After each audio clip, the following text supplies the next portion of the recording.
Thank you, guys. I know you guys are excited. Of course, we are excited to call this action here this afternoon.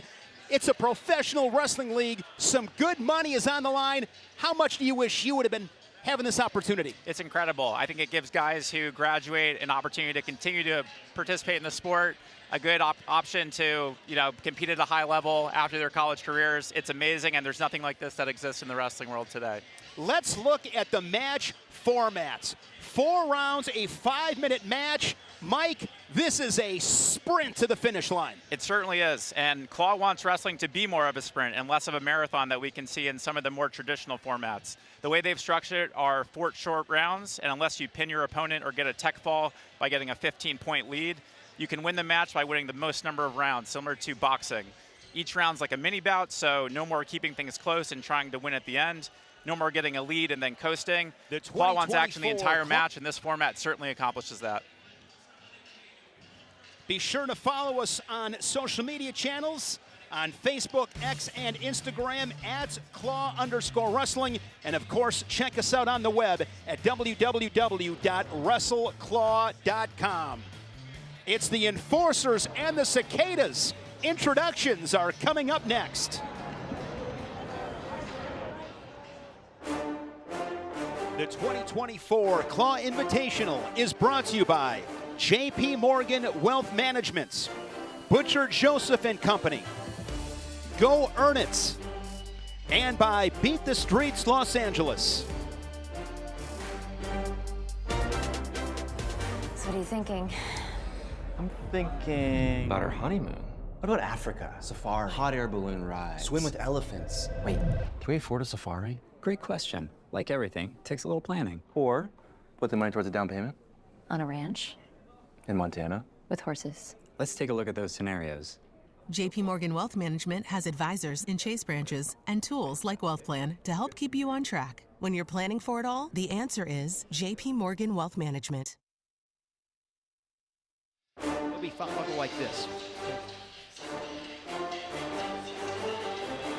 From Ashford, Virginia, inside Independence High School, the 2024 Claw Invitational Finals.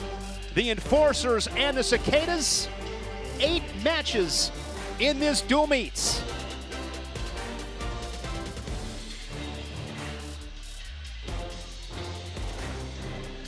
Let's now send it to our PA addresser, Mr. Kevin Hazard.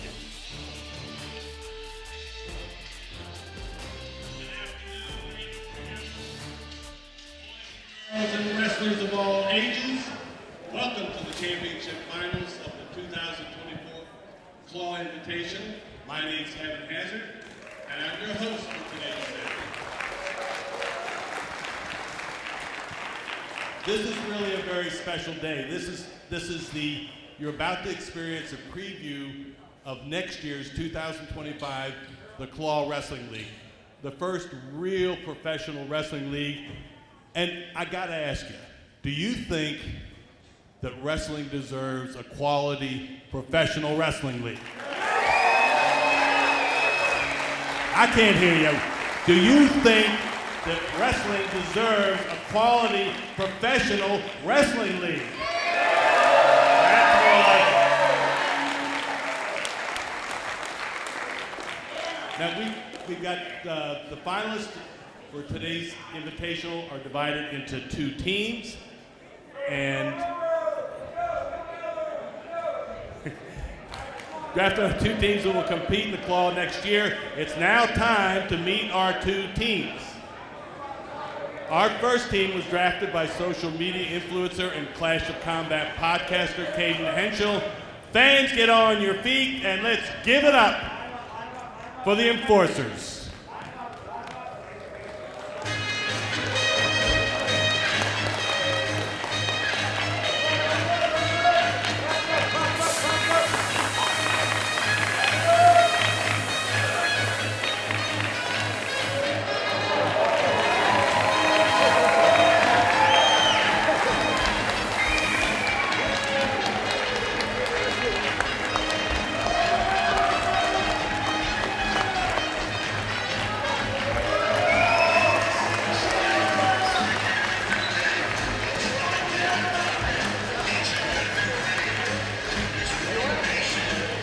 we really have to do a special shout out for the Enforcers mascot who wore that costume yesterday afternoon at George Mason University in about 105-degree heat.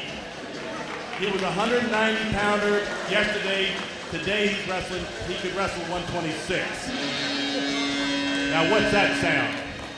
I haven't heard that sound for 17 years. What's the noise? Can you hear it? It's getting louder. It's closer.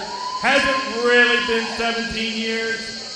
And our next team was drafted by entertainer, movie star, and lifetime movie or wrestling enthusiast Billy Baldwin. Let's make some serious noise for the Cradle City Cicadas.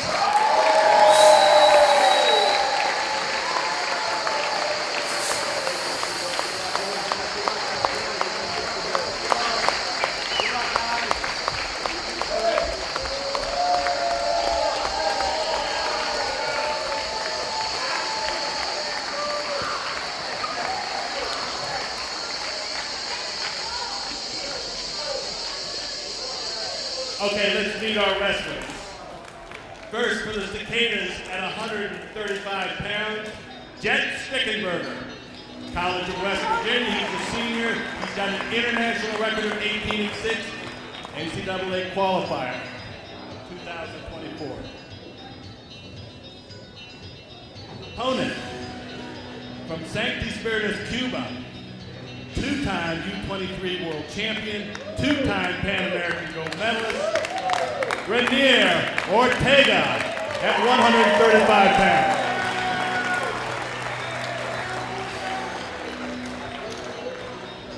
Our next weight class is 144 pounds, and for the Cicadas, from Akron, Ohio, College of Missouri, Alan Hart. Four-time NCAA qualifier, he beat Stephen Lysett, who is in the Olympics in 2024 and was the number 8 seed at 157. His opponent for the Enforcers is Dominic Saccone from Orlando Park, Illinois. He's from college, from Campbell, 2023 Academic All-American.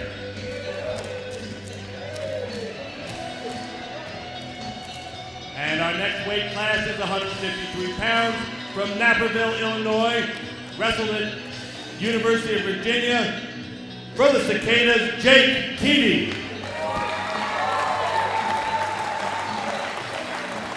His opponent from Iowa State, who's now with the Cavaliers, Ian Parker, 112-39 in his college career, four-time NCAA qualifier.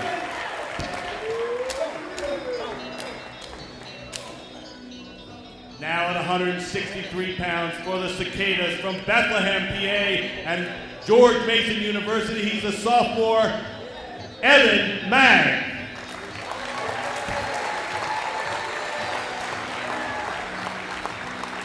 His opponent from Port Royal, Pennsylvania, College of West Virginia. He's a junior, Caleb Dowling.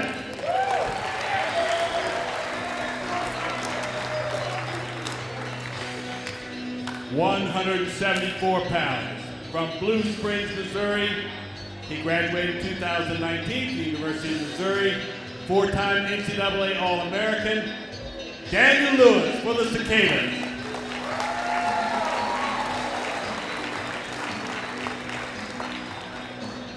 His opponent is from George Mason University from Norton, Ohio. He's a redshirt junior, NWCA Scholar All-American, Logan Messer.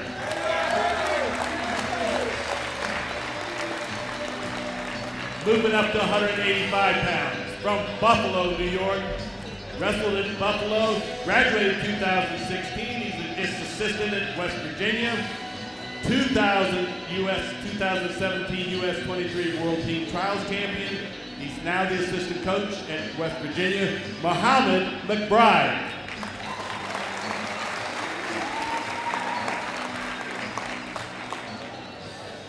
And his opponent, wrestled for the University of North Carolina, graduated in 2023, 76-47 in his career, placed at the 2022 NCAAs. For the Enforcers, Clay Lount.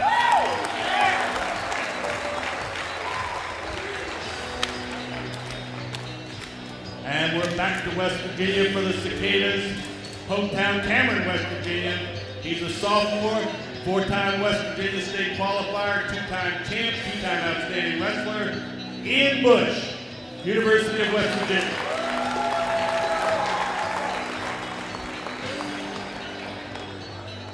His opponent from the Enforcers, from the University of North Carolina, from Duluth, Georgia, 2-time NCAA All-American, Chip Ness.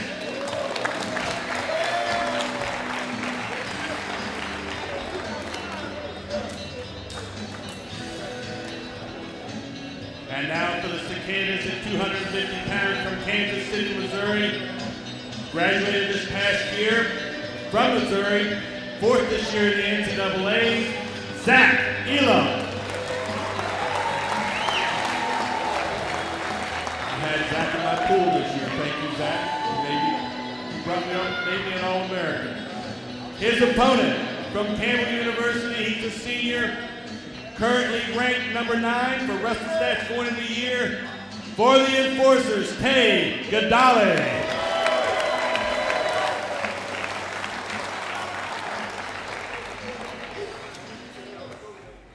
And now I want to introduce Bridget Nesfield. She's going to be singing our national anthem.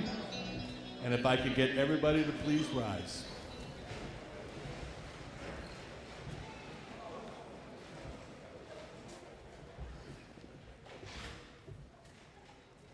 Oh, say, can you see by the dawn's early light what so proudly we hailed at the twilight's last gleaming, whose broad stripes and bright stars through the perilous fight o'er the ramparts we watched were so gallantly streaming, and the rockets' red glare, the bombs bursting in air, gave proof through the night that our flag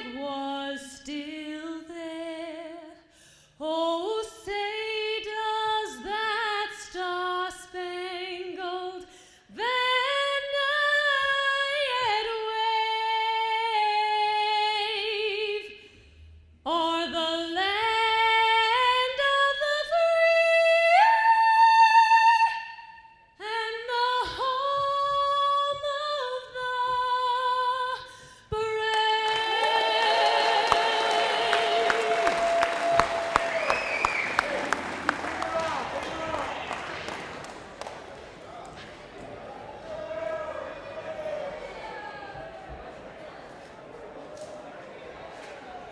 And now, would you please welcome with a big round of applause for today's honorary PA announcers, Emerson and Declan Rangel.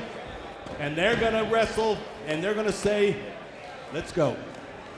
Let's get ready to wrestle. Let's get ready to wrestle. Thank you. Let's get going. Let's wrestle. Two-time U23 world champion Raniero Ortega takes the net at 135, and a key showdown at 144. That's coming up next.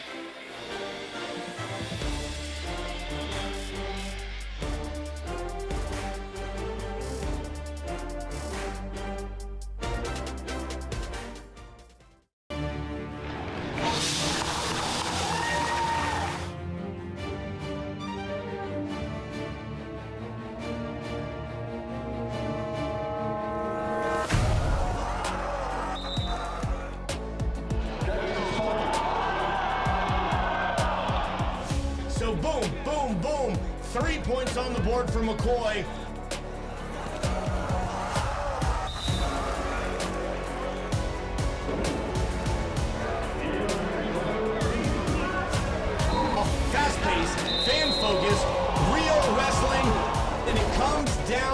Yes for all the marbles.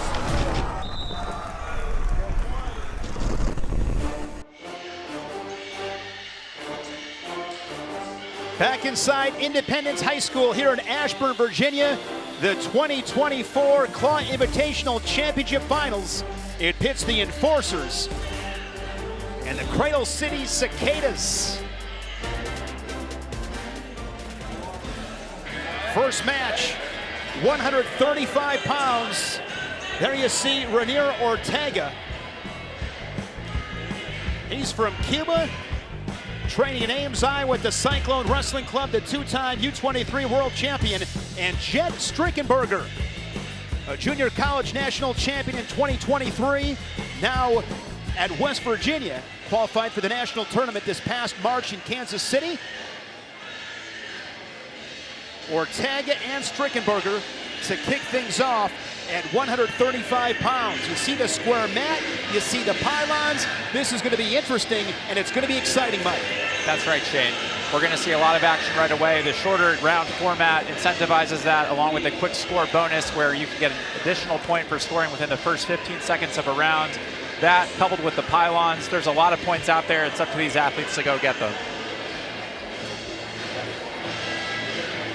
The mascots are here.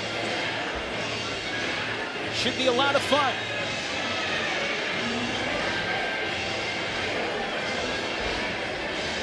I'm interested to see, Mike, a guy like Ranier Ortega. This guy is smooth and slick, freestyle wrestling, probably wants to keep this match on his feet.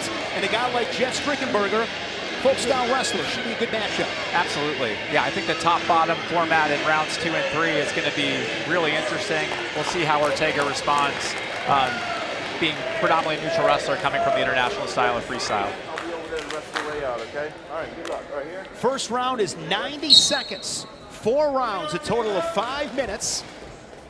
And if you score in the first 15 seconds, you get a 1 point for that quick score. Every period, if you score within the first 15, you get an additional point. That will not happen here in this first round. Front headlock position here for Ortega. Buries his head in the hole. And a quick stalemate. That is something you're going to see, Mike. A lot of quick stalemates and quick stall calls. It is action. It is a sprint. I compare it to a 100-meter dash to track meet. That's right. The directive on the officials has been any break in the action should call quick stalemates, so no lags. Looks like Ortega's got really good position here with that far ankle. Let's see if he can convert it. Good job there by Strickenberger. Potentially dangerous is whistled. Down to 50 seconds here in that first period. Jet Strickenberger from Colorado Springs, Colorado, was a 2-time state place winner at Ponderosa High School. Then won a junior college national title at Northwest Kansas Tech College before making his way to Morgantown, wrestling for Tim Flynn and the Mountaineers. There's a warning on Strickenberger. Back into that front headlock. Ortega's doing a really good job of controlling the tie. Oh, great shot by Strickenberger. See if he can convert this. Inside of 30 seconds. Strickenberger with his head underneath that left knee of Ortega and back to their feet. Ortega doing a really good job of getting that weight on Strickenberger's head, preventing him from going out the back. Really good work. You want to score quick, and you want to, of course, close periods strong. We're down to 15 seconds. Oh, deep shot. Good job there by Strickenberger to neutralize the attack of Ortega. Push out. 1 point, red, push out. Good work by Ortega there to have good mat awareness and get that push out point. First point. And claw wrestling, we talked about it in the open, a combination of freestyle, folk style, a few more interesting rules to promote the action. Final seconds tick away in this first period, and with that push out point, Ortega will take round 1. And since he scored first, he gets the choice. He cannot defer. He's got to go up or down. Cannot go neutral. So he'll go on bottom. Curious to see how he does in that bottom position, being a freestyle. Exactly. Yeah, you can see here on the screen the takedown and push out points are coming into effect, pretty traditional within freestyle. We've got the neutral danger rule from folk style and feet to back, which is a freestyle concept as well. A lot of unique opportunities to score on neutral. There is no riding time. Simply put, you ride a guy for the entire period. Quick mat return right there, and then you get 2 points. Exactly. We're not having the riding time concept where you have over a minute in aggregate. If you can stay on top for the entire duration of the round, you get 2 points, and it doesn't look like that's going to come into effect here as Ortega gets the 1, which is huge for him. So he's 1-0 here in round 2. Now leads this match 2-0. When you look at the score, that first column is how many rounds each wrestler has won. That second column is the score of this particular round, and then it's cumulative scoring on that far right. And this is where you see Ortega leading at 2-0. Final 10 seconds, rounds 2 and 3 are just 60 seconds. And Ortega's hitting really nice after these first 2 rounds. Taking round 2 and up 2-0 on Strickenberger. So he wins both rounds, 1-0.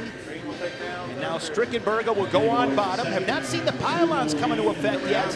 You see the orange pylons. If you are on bottom and you knock one of those pylons over with your hand, that is a point. Yeah, let's see if Strickenberger looks like he's going for the traditional escape. We got 1. And because he got that quick escape, he gets the 1 escape, and then the other points, because he scored in the first 15 seconds, so he's up 2-0, but he's even the cumulative score at 2 each. Great re-attack, go behind by Ortega to tie it up at 2-2 in this round. And again, quick stalemates are going to be called by the referees here. They're not going to let folks hang out in positions. They want action, action, action. Just 33 seconds left here in round number 3. Strickenberger looking to get this round. He can do so if he can escape and take the lead 3-2. There's a stall call on Ortega. So that is why Strickenberger gets the point and the escape. He's leading this round 4-2. He's got to be smart here, got to keep to the center. Good re-attack there from Strickenberger. Final seconds in this 3rd round. Late attack from Ortega. But Strickenberger hangs on 4-2 and gets the round.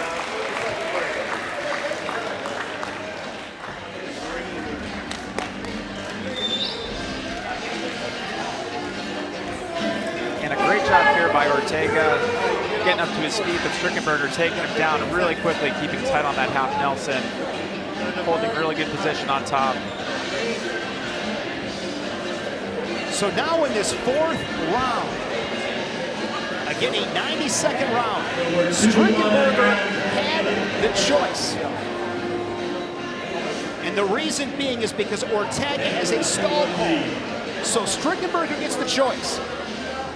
If he makes the choice though, Mike, it's going to cost him a point. Exactly. He deferred over to Ortega.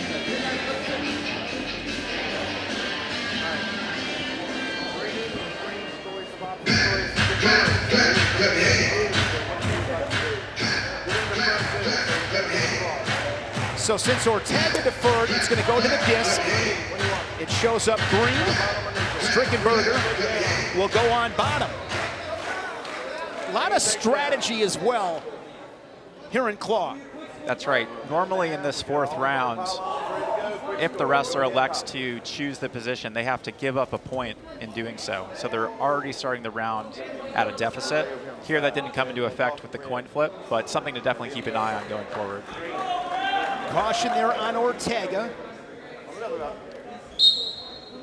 And here we go, round 4. So it's that quick escape and then that quick score bonus point. So just like that, 2-0 for Strickenberger, just 10 seconds into this 4th round. A good left-handed high crotch, good defense by Ortega. Really good action, moving his feet, getting around the corner, getting that 2-point takedown to tie it up in this round. I want to add this, Mike. The winners take home $3,500, and the winning team takes home an additional $4,000, $500 for each wrestler. So you take care of business today, you might be going home with a nice big-time check for $4,000. That's good money. That's good cash heading into the summer months, and great opportunity for these wrestlers to make some money post-college in this professional style league that we've got. We'll see here if Ortega shows a little bit more commitment to the ride. He will not, wants to be on his feet. Gives that quick escape. So now Ortega trails it by 2, 4-2. You see Strickenberger leading this match 8-6. We're down to 30 seconds left. And Ortega's been doing a really good job of getting to this front head position. He's converted on some, but Strickenberger doing a really good job of fighting the action and getting back up to his feet. They're close to this pylon and the out of bounds here. Looks like we will see a takedown from Ortega to tie it up. And he knocks that pylon, so Strickenberger reclaims the lead 5-4. Put your seatbelt on, Mike. Should be a fun final 16 ticks. That's right, Shane. If Strickenberger can hold on, he's going to tie it up on a rounds count, and that might force a sudden victory.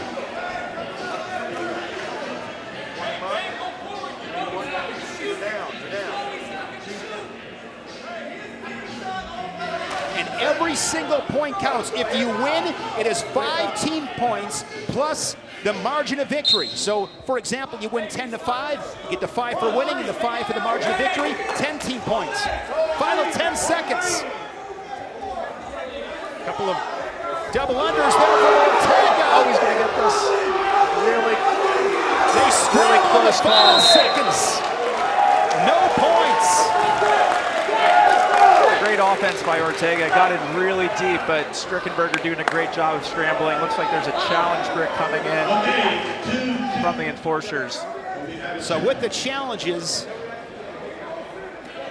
a challenge cannot take any longer than 60 seconds. Again, they want to keep that action moving rapidly. An exciting final 15 seconds. Another glance at this scramble. Yeah, Ortega going double unders, really good throw by. Looks like he's got the hip, and Strickenberger keeps the dive rolls going. Definitely calling into question whether or not Ortega was able to secure the takedown. There is no reaction time, remember, in claw wrestling, so looks like there could have been a window where he had both hips, but it's going to be close.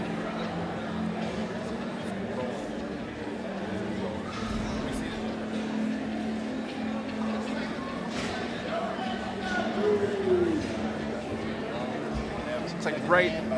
Ah, it's close, Shane.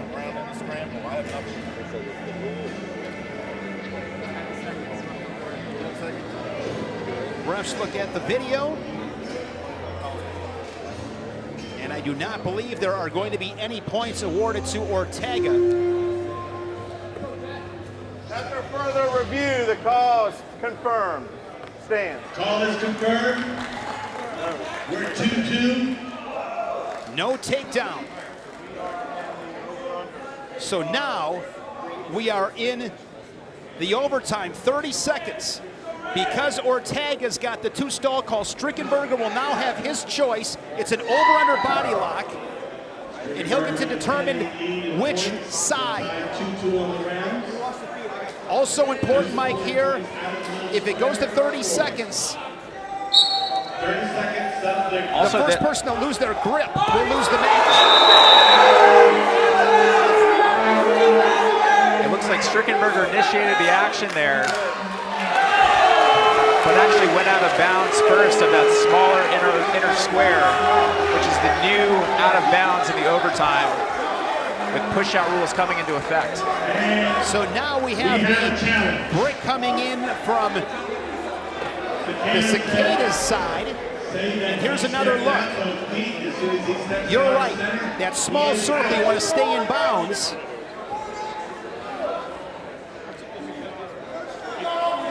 Yeah, the goal of this this structure on the mat is to have this inner square be the new out of bounds within the overtime period. You're in the phone booth. You're in the phone booth, exactly. So you have to make quick decisions, and you gotta act fast. And it looks like Strickenberger was looking to be offensive there, but he couldn't quite get the momentum to generate the throw he needed to, which actually helped Ortega get that push out. Take another look at it.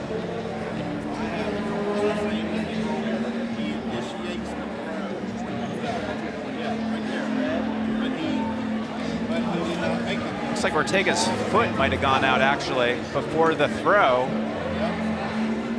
So he might actually be out. That's really interesting because the throw was initiated by Strickenberger, and that is important. Look, you see Ortega's foot right there is out of bounds because Strickenberger's generating the action.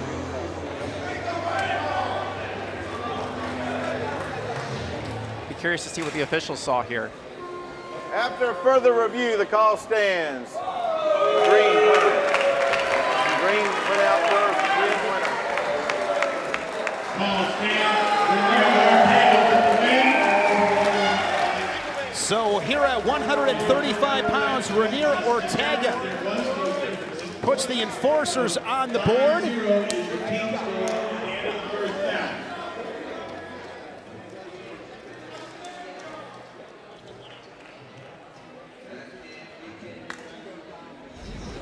Highlights from this match here at 135 pounds. Some real good action. This one went back and forth, Mike. That's right. Ortega did a really good job of dictating the ties, controlling inside, snapping into front head. But Strickenberger had really good mat awareness, was able to get some of these new points that were out there on the mat and actually come back and keep it close to force the overtime. We had a crazy scramble towards the end of round 4. But ultimately, no points awarded.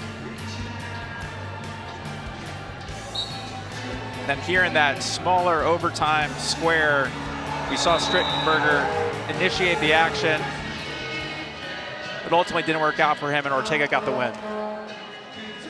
So Rainier Ortega is your winner, 3 rounds to 2, and gets the 5 team points.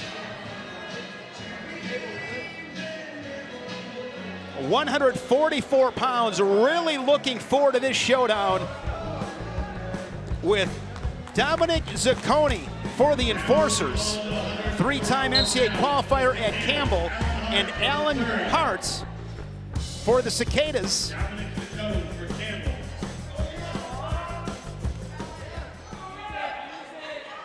92nd first round. Alan Hartz, state champion at St. Ed's High School. Then he went to Missouri, 4-time national qualifier, 2-time Big 12 finalist for Brian Smith and the Tigers. Good attack here from Zacconi.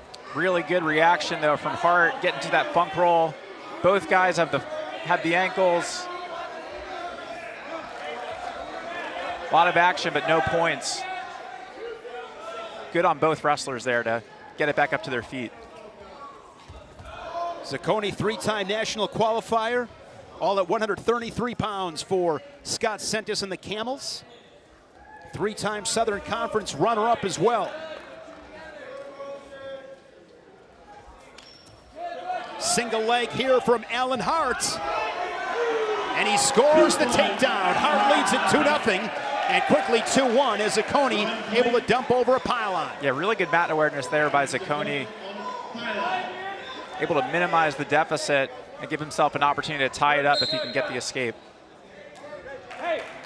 Alan Hartz now is a teacher and an assistant wrestling coach at Allen High School in Texas. Teaches econ, right up your alley, Mike. Yeah, and at Allen High School, I mean, home of Bo Nickel. 17 seconds. Caution on Zacconi.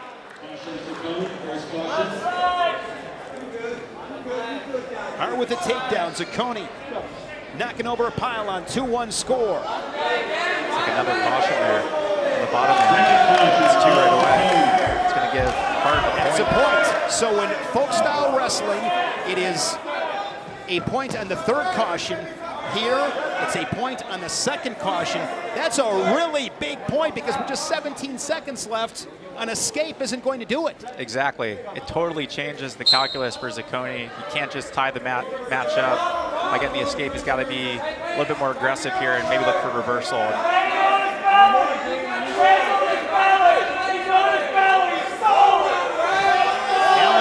finish the period on top, and he will take round 1, 3-1. Alan Hart with a nice takedown to get himself on the scoreboard, and Zacconi with good man awareness knocks over the pylon. Yeah, really good attack by Hart, staying with it as Zacconi tries to flip him over the top and secure that takedown. But Zacconi, again, able to recognize where he's at on the mat and capitalize on those new pylon points.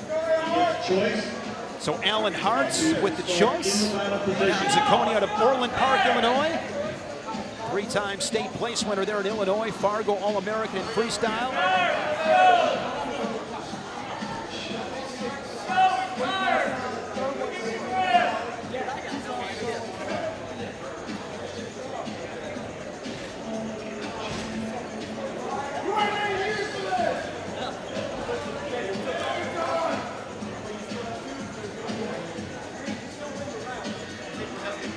So it looks like there was some discussion about the caution. They took a point off the board. Yeah, you'll see on the far right score, that net score of the match. 2 cautions for Zacconi in that first period. Initially awarded a point, then waved off by the officials after further review. Gets that quick escape, and then the quick score bonus as well. There are neutral danger rules that are going to come into effect, so Zacconi's got to be careful. Really good work by Hart. Getting around, getting that takedown, and immediately throwing that cross body in. Opening things up now 4-0 in this round. Looks like a pylon point for the bottom man. That's 2 for Zacconi so far in this match. I thought you had to hit it with your hand. It's any part of the body. So again, if you're crafty and you recognize where you're at, you as the bottom man can hit that with your foot, your head, your hands, and get that point. What's interesting too is the top man can actually proactively hit that pylon over as well to defend against the bottom man. Really good point. So if you are Hart in that situation, you could have knocked it over. And now that's a 3rd caution from Zacconi, and it looks like now the points are going to start to come into effect. Hart goes up 5-1 in this round, 7-2 in aggregate for the match so far, which again comes into play for the team scoring.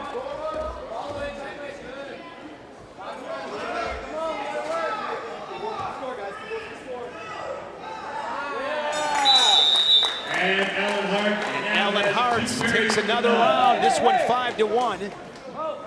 It is actually 5-0 on the team scoreboard. The team score indicated in the upper right. It is 5-0. Renier Ortega getting the win at 135 pounds for the Enforcers. And Alan Hart looking to put the Cicadas on the board. Here at 144 pounds, he's up 2 rounds to nothing. Zacconi starting this period on bottom. Yeah, even though Zacconi's been getting these pylon points, Hart's been doing a really good job on top, getting to that cross body he likes. Looks like he could get some back points here. And near fall points. 1 second is 1 point, 2, 3, and 4. So he gets a 2 count, 2 near fall for Hart. As he strikes first here in this 3rd round. That's huge. And again, if Hart can ride him out this entire period, staying on top, he gets 2 additional points. Looking to crank him over again. He's going to get a 2 count, 2 more near fall for Alan Hart. This is so big in this dual meet format because every single point matters. Again, the winners, 5 points plus the margin of victory. And right now you see Alan Hart, 11-2 overall lead.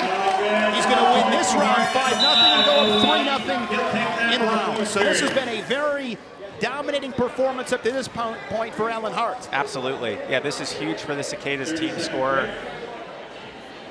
The Red Warrior, Alan Hart. There's something about redheads that, you know, they know how to wrestle. They wrestle hard. They're great teammates, and Alan Hart is really putting on a performance for the Cicadas group. Be curious to see what happens in this 4th round, and if there's an opportunity for him to get more points to help neutralize the gap a little bit that the Cicadas have. Because Alan Hart is going to get the choice.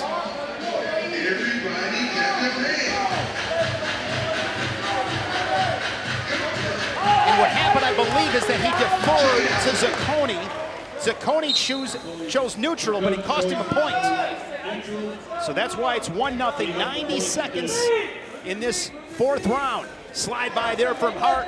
He gets behind Zacconi, and he gets that takedown, and he gets the quick bonus point as well. 2 takedown, and then the quick score bonus as well, and I think Zacconi got another pylon point. I mean, these points happen quickly. Yeah, you look at Zacconi's total points of 4, and 3 of them have been pylon points, and in folk style wrestling, that's just not an element. So this would be a tech fall, but given there's multiple opportunities for the bottom man to score, it's creating more action.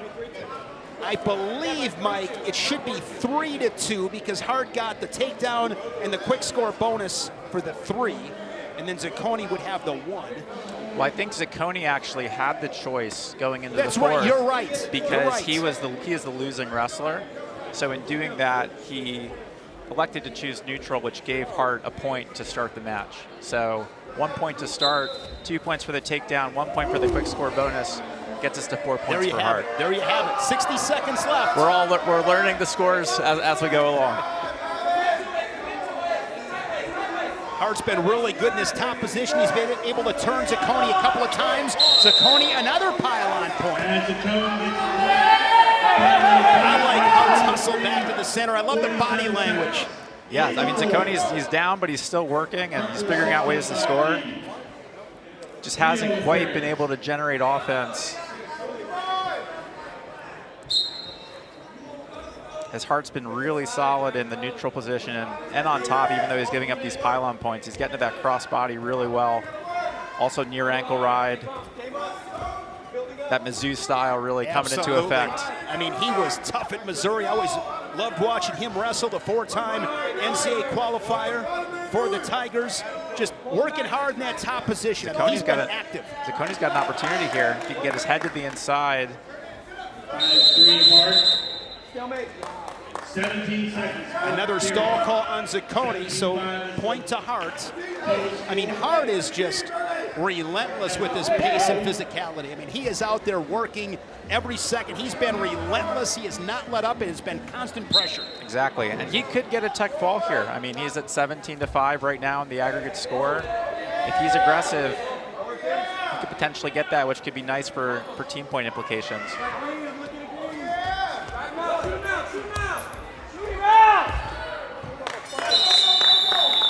All 4 rounds go to Alan Hart. 17-6, so he wins by 11 and he gets the 5. So it'll be 16-5. Big match there from Alan Hart. He's your winner at 144 pounds, and as I said before, he was relentless every second of this match. Yeah, just really solid in every position. You see him here on the top, just breaking down on that crossbody, getting some of those back points, able to score a couple times from top. Really solid in neutral. Again, here with the crossbody, getting that hip over, additional back points. I mean, even though Zacconi was able to get some of those pylons, he was really struggling on the bottom to defend against the turns, and here with a great takedown. Alan Hart, your winner at 144 pounds, and he is down on the mats with Mike Malaconico. Alan, absolutely amazing match, dominant performance. Now, here's the thing, man. He got a little jumpy on bottom. Do you think he's seen you wrestle on top before? He had to be nervous. Kept jumping 4 times. I'll take the points every time. Got to line up right. Now, did the rules here change the way that you wrestled on top at all? Man, I just kept the same mindset. Go up, scoring points, dominating, trying to put up team points up for the team. Get that extra $500 win bonus, baby. Hey, congratulations to you and the Skitas.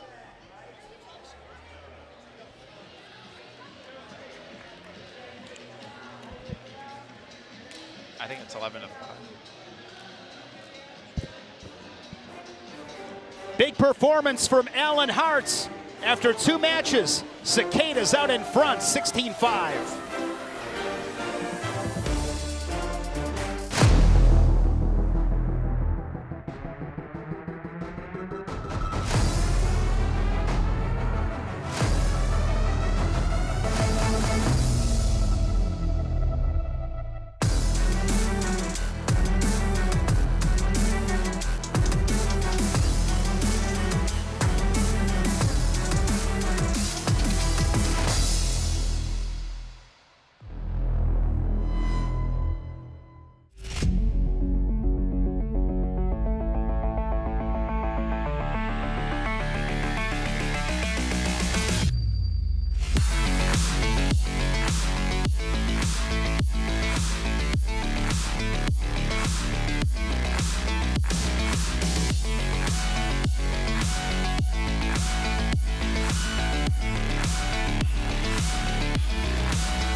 Just outside the nation's capital, the 2024 Claw Championship Finals. Ashburn, Virginia, 16-5. The Enforcers strike first with Raniero Ortega, but Alan Hartz tires out the scoreboard, puts the Cicadas out in front 16-5 as we turn the page to 153 pounds. The number 1 pick in yesterday's draft is Ian Parker. Ian Parker from St. John's, Michigan, wrestled at Iowa State, was a 4-time national qualifier and a Big 12 champion for the Cyclones. And Jake Keating wrestled at Virginia, where he was a 2-time NCAA qualifier, an ACC finalist. And Ian Parker, now an assistant coach at Virginia. Jake Keating training with the Cavalier Wrestling Club. So these guys, Mike, they know each other very, very well. They're good friends, and they told me, hey, we're going to go out and let this thing fly. It's fun. We're going to be competitive. Going to put aside our friendship for about 5 minutes. That's right, and yeah, I think that's going to result in hopefully a lot of great action, good familiarity with each other, you know, training together, and I think we'll hopefully see some points here right away. Jake Keating from UVA. Round 1, 90 seconds. See if anybody can put points on the board in the first 15 seconds. You get that quick score bonus. Keating working a 2-on-1. Goes under hook.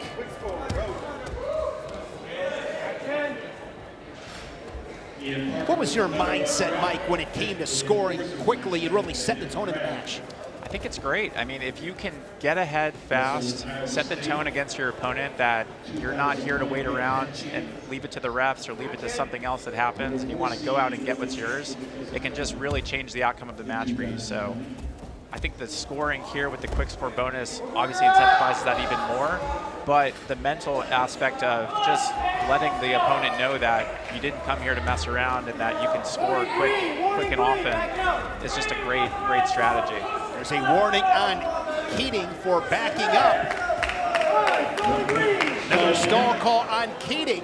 Once they give you a warning, Mike, you got about 5 seconds to get to your offense. Another point here for Parker, so he's up 2-0. Parker gets the push-out point. Yeah, the stalling is similar to being put on notice in freestyle, where the ref is giving you acknowledgement that you need to pick up the action, and if you don't, you're obviously going to be dinged, and you're going to be giving up points, and that's what we saw right there.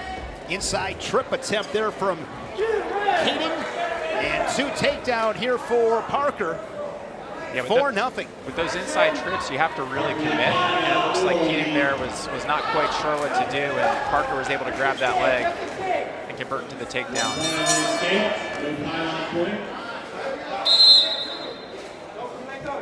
That was really interesting strategy there from Ian Parker. You only get that pylon point if you are on bottom. So sensing he was going to get that pylon point, Parker thought, I'm going to give you the escape. And then what he also did there was he got right to his offense. That was really good strategic wrestling from Ian Parker. Exactly. Really good understanding of these new rules and recognizing, hey, if I'm going to give up an escape anyway, I might as well limit the deficit to 1 point versus giving up this pylon point plus the escape.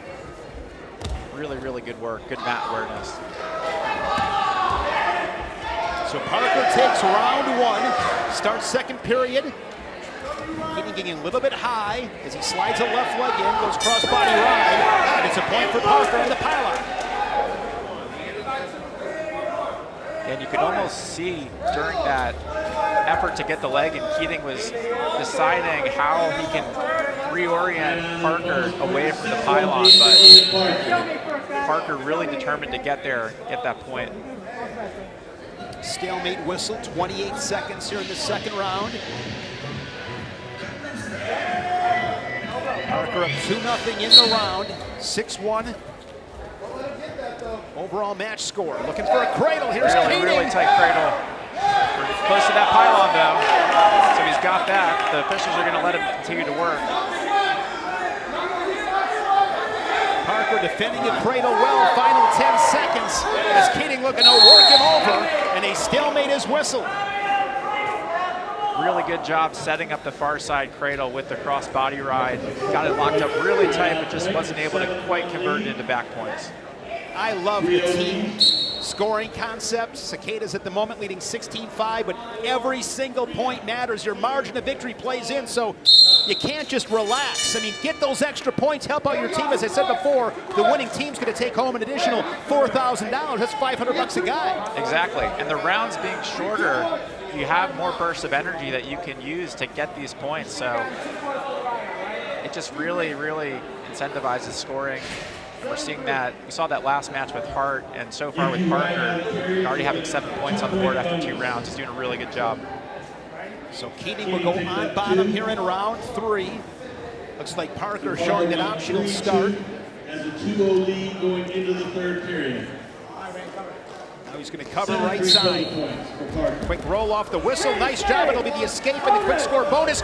But Parker comes right back in, gets in those legs and scores. And also gets the quick score bonus because he scored within the first 15 seconds of the round as well. Pile on. I mean, this is...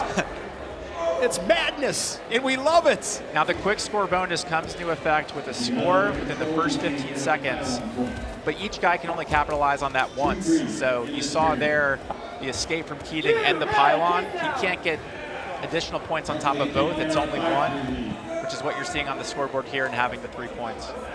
So 2 takedowns in the period for Parker. He'll give the release. 5-4 here in this third round. Parker winning rounds 1 and 2. And this is a big round for Parker. He's up by 1. There's 10 seconds left. If he can put this away, he's going to win on round count. And then can focus on the team points in that 4th round. So now they will send both wrestlers back to their corners. And here is that opening flurry to begin the round. Yeah, really quick escape from the bottom man, right from Parker to his offense for the 2-point takedown. Both, again, eligible for that quick score bonus because it's happening within the 15 seconds of the round. So instead of a traditional 1-2 exchange, it was a 2-3 exchange. Good job by both wrestlers capitalizing on that quick score bonus. And Parker of the Enforcers. So Green has the choice. That is Keating. He's going to choose top. And because he made that decision, he gives the point to Parker, who leads it 1-0. 90 seconds here in this 4th round. Yeah, and Keating's down by 3 rounds, so his only shot here is to get the pin. And he's done a good job of getting the legs in and getting the cradle locked up. Looks like he goes for it again. But yeah, he's got to work for fall or else he's going to be losing this match. So Parker gets the pylon, gets that quick score bonus, and just like that, he's leading it 3-0, leads this match 15-7. If this match ended right now, it would be 5 points for the win, 8 points for the margin of victory, 13 points, and the Cicadas would be up 18-16. It's been a really even matchup. It's made it fun on the team scoreboard. Absolutely. Yeah, we saw Hart do a really good job in that second match, putting a lot of points on the board. Parker's been doing that in this match. The first match was really tight going to that overtime. And it looks like we're going to shake out in a similar spot from the team scoring perspective based on how this round's going so far. They give a warning to Keating on top. Now they will hit him with stalling. It's a point for Parker as the former Cyclone adds to his lead. 16-7 on the total points. Keating's like, are you kidding me? He is a beast on top, but you got to turn guys quickly. It's not about riding, it is about turning. I have a sense Parker knows what he's going for after a couple of attempts on this cradle here. Let's see if he can maybe get some different top offense going from this crossbody. And with these guys both training at Virginia, Ian Parker, I'm sure, is very familiar with Keating's work on top. Absolutely. 23 seconds left in this 4th round. Parker looking to put the Enforcers back out on top. Quick escape. Single leg attack. Can he finish it and add some more points? Yes, he can. 2 more. And Parker, in the final 12-13 seconds, gets an escape scores another takedown. He's going to win all 4 rounds, 19-7, a 12-point margin of victory. You can put 17 points on the board for Ian Parker. That is called doing some work, Mike McMullen. Absolutely. Yeah, really good all-around wrestling, dominated every position. You'll see here, doing a good job of getting to that tripod. Keating almost breaking down, but fighting on the bottom to prevent the fall from happening. Right here, Keating does a great job of getting that escape, but Parker really quick back to his offense, and we saw this a couple instances in the match, having that awareness to good offense right away after we get to neutral. And right here again, Parker recognizing that opportunity, getting quick to that leg attack. Ian Parker, phenomenal job. He just continued to light up that scoreboard. He's down to the mat with Mike Malanconico. Ian Parker, absolutely amazing performance here. Now, listen, I got to tell you, probably the most intelligent usage of the rules that we've seen so far. You saw him start to climb towards that pylon. You gave him an escape before he actually got to it. Was that something that you thought about beforehand? Yeah. So I've been at UVA 1 year coaching with some of my guys last year. Were in the first event. So I watched their matches, and that seemed like a theme that kind of came up. And you know, a new rule set like this, really fun, really exciting, but there's gonna be little tweaks to it where you're gonna find little holes, you're gonna have to fill in those holes and all that stuff. So I think that's one that you kind of have to figure out, but yeah, I think it worked, and all kudos to Jay Keating. That guy's a brother of mine, like really close. We had an awesome talk before the event started, and yeah, it was just a great match. And look, it was a great match. However, I do got to say, you were known for top wrestling in college, right? But here's the thing. You were giving him, I give up 3 minutes of riding time. Don't you think? At least in a 5-minute match. For sure, but you were actually pushing the pace a lot on your feet. Was that something that you kind of thought about walking into this? Well, I'm familiar with Jake. We're both coach at UVA. We, train once in a while together and stuff like that. So I know he's got a really good leg. He's a little, stronger, maybe bigger than me, longer than me. So I know his best position's top compared to me. So I definitely, when I had the opportunity on my feet, I tried to take advantage for sure. Awesome. Congratulations. Great job. Thanks. Yeah. Ian Parker, 17 points on the board as the Cicadas now trail at 22-16. 163 pounds. It's Caleb Dowling. Wrestles at West Virginia going into his 5th year. Coming off his 1st year as a starter this past season at 157. And he will wrestle Evan Mag. Mag wrestling at George Mason, an NCAA qualifier this past March at 165. Mag champion from Bethlehem, Pennsylvania, wrestled at Notre Dame Green Pond, where he was a 5th place finisher on a couple of occasions. Dowling and Mag set to toe the line at 163 pounds. I love, Mike, this team scoring concept. I love it. 22-16, going back and forth. It's amazing. There's so much variety in terms of what you can get from your team. In folk style, we've got 3, 4, 5, and 6 points towards the team score. Here, I mean, the gap is 5 to 25, so every match is a totally different outcome. That's one thing. I mean, in a college dual meet, for instance, if I beat you 1-0 or if I beat you 8-1, it's the same on the team scoreboard. It's just 3 points. Exactly. Yeah, here it's a lot more nuanced. You're rewarded for those additional points, even if you can't quite punch through to the major level. You see here that there's opportunities to get incremental points at the pin level for the overtime victory. So that pylon went over as Dowling got the takedown. So Dowling leading at 2-0. No pylon point there for Mag.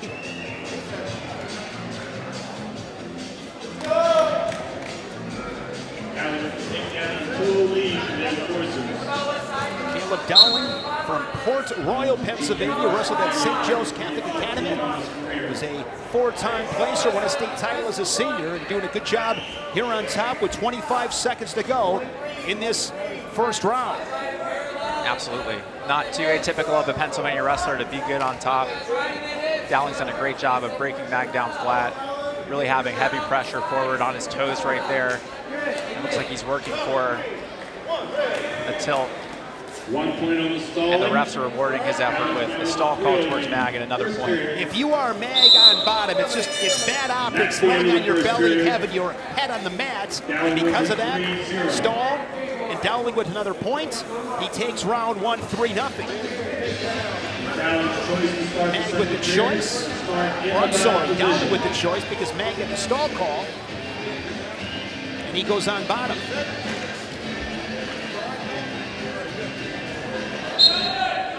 Dowling and the Enforcers looking to add to their 22-16 team lead.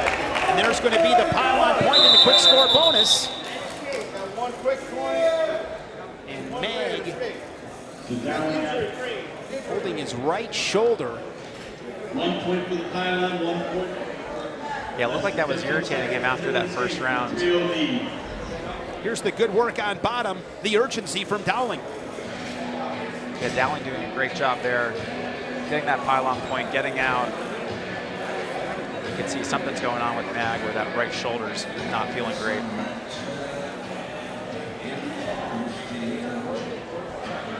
Just outside the nation's capital, Ashburn, Virginia. There's Evan Mag, as I mentioned, Bethlehem, Pennsylvania, the 2024 Mag champion for George Mason.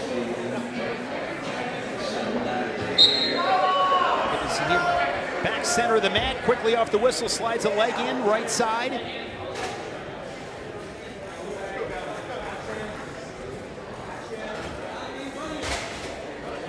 Reaching for that pylon.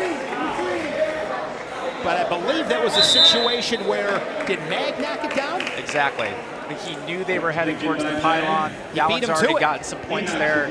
Mag had the awareness to knock that pylon out of the way to prevent Dowling from getting that pylon point. And when you're looking at a team score like this, I mean, all those little things over the course of 8 matches, they matter. As you know, Mike, I don't have to tell you, you're a 4-time All-American. It all matters. Every single second matters, especially in claw. Exactly. It matters in freestyle, it matters in folk style, but in claw specifically, given the team element, it matters a ton. And you're seeing that come into effect in the first couple of matches.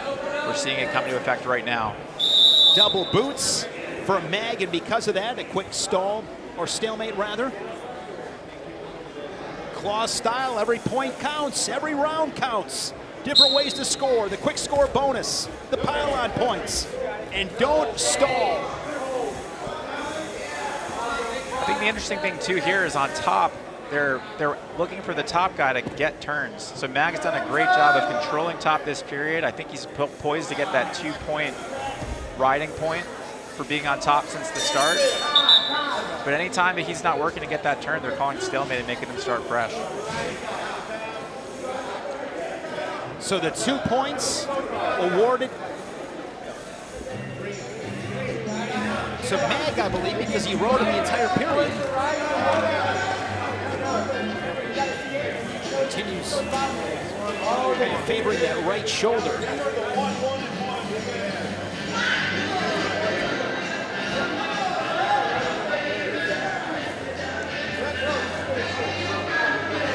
I think what happened was Mag got the 2 points for riding, but Dowling did get some pylon points in that round.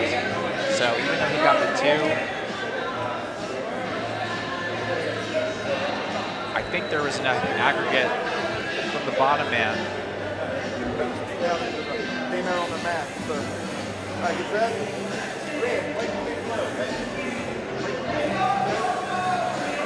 Claw's plans are launching the professional league in 2025. So still kind of working some things out a little bit. The officials and you and I trying to follow the action best we can, but there's a lot of injuries in this.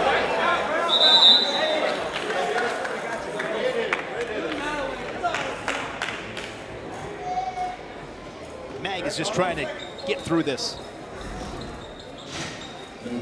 So a lot of good action here.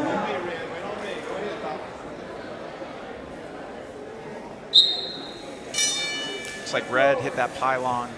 Well, I think they gave Dowling the get the takedown.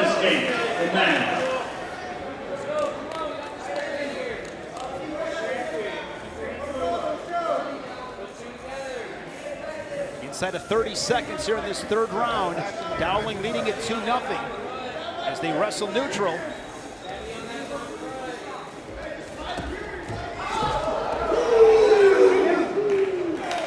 there is a takedown for Dowling as he reclaims the lead this round, 2-1. Mentioned earlier, led 2-0. That was in rounds.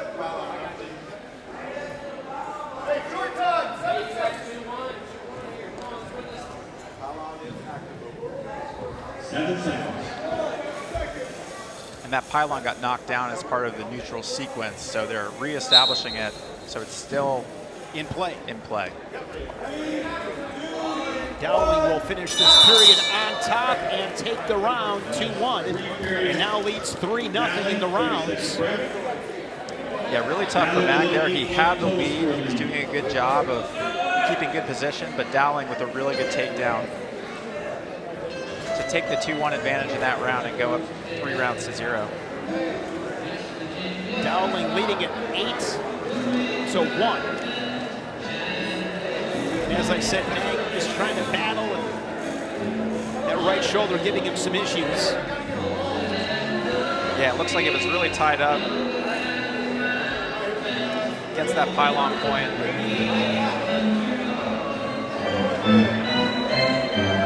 But he's definitely still favoring that, and it's coming into effect in this match.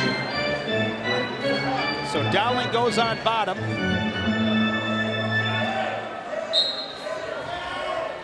And gets that quick escape and the quick score bonus as well, so leads at 3-0.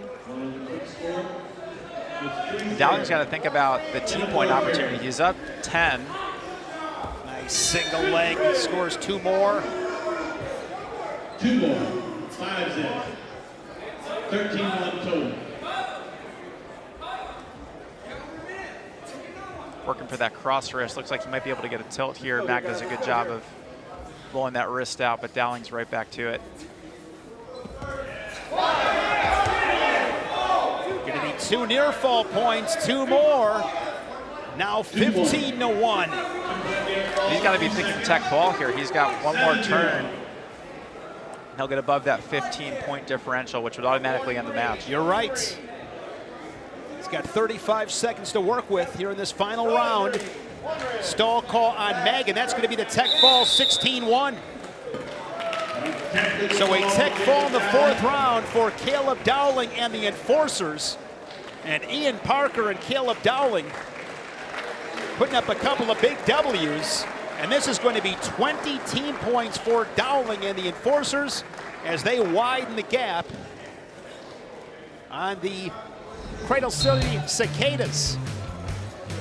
Yeah, and start to finish, Dowling, a really good job in this match. You can see on bottom, good situational awareness, getting that pylon. Mag clearly not at 100% with that shoulder. But Dowling doing a good job forcing the action. Really good movement by these 2 wrestlers. You can see here again. And then Dowling just really good attack, far knee pick, running through Mag. Getting Caleb that takedown. Dowling with a tech fall. He is down. Center mat with Mike Malaconico. Dowling, that was absolutely amazing. Mat awareness, man. Okay, you went backwards with your right leg and kicked over a pylon while in a scramble. Where did you learn how to kind of navigate a wrestling match that way? To be honest, it's been a long time. A lot of years wrestling, normal wrestling. I've also done this a couple times. So once we got over there, I didn't know how close I was to it. I saw out of the corner of my eye, so I just swung my leg back. I guess my brain somehow in my foot. We're in line, and I hit it. Unbelievable performance. Thank you so much, man. Great job.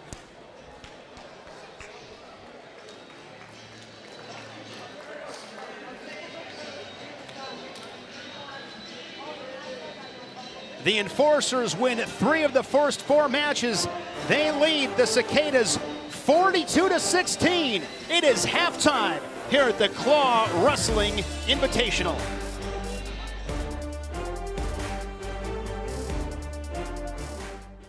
Who in this industry is telling us their pants fell to the ground, or they killed 2 deer with their car, or they need to lose weight? Zach used to act professional and was almost reserved in his presentation. Now it's screaming and skits. You better not watch BEG Wrestling. Tuesdays with Wayne. Fridays, live with fan call-ins, live instant reactions, exclusive interviews, and yes, even skits. BEG Wrestling on YouTube and Spotify now. Just watch at your own risk. The sport of wrestling provides so many with a bigger purpose. Wrestling becomes a part of you. You're faced with so many challenges in the sport, but skin infections shouldn't have to be one of them. And that's our mission. Defense Soap was created out of the need to fight back, because we care about this sport, the families, the athletes, the coaches, and we want to continue to protect people from skin infections, to keep you on the mat.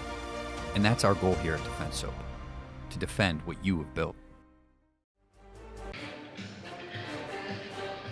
The second half of the 2024 Claw Invitational follows this word from our sponsor. The 2024 Claw Invitational is brought to you by Spartan Combat, Top of the Podium, and by Dahlimer Sports Surfaces. What's up, Clash of Combat? We are here. Oh, I hate losing way more than I like winning, that's for sure. But I was throwing out like NCAA trophies and stuff. Yeah, maybe a little bit. Oh my God. Dude, you're saying that his wrestling is pretty mid? It's trash. I won't even say mid. There is a secret. There is a secret.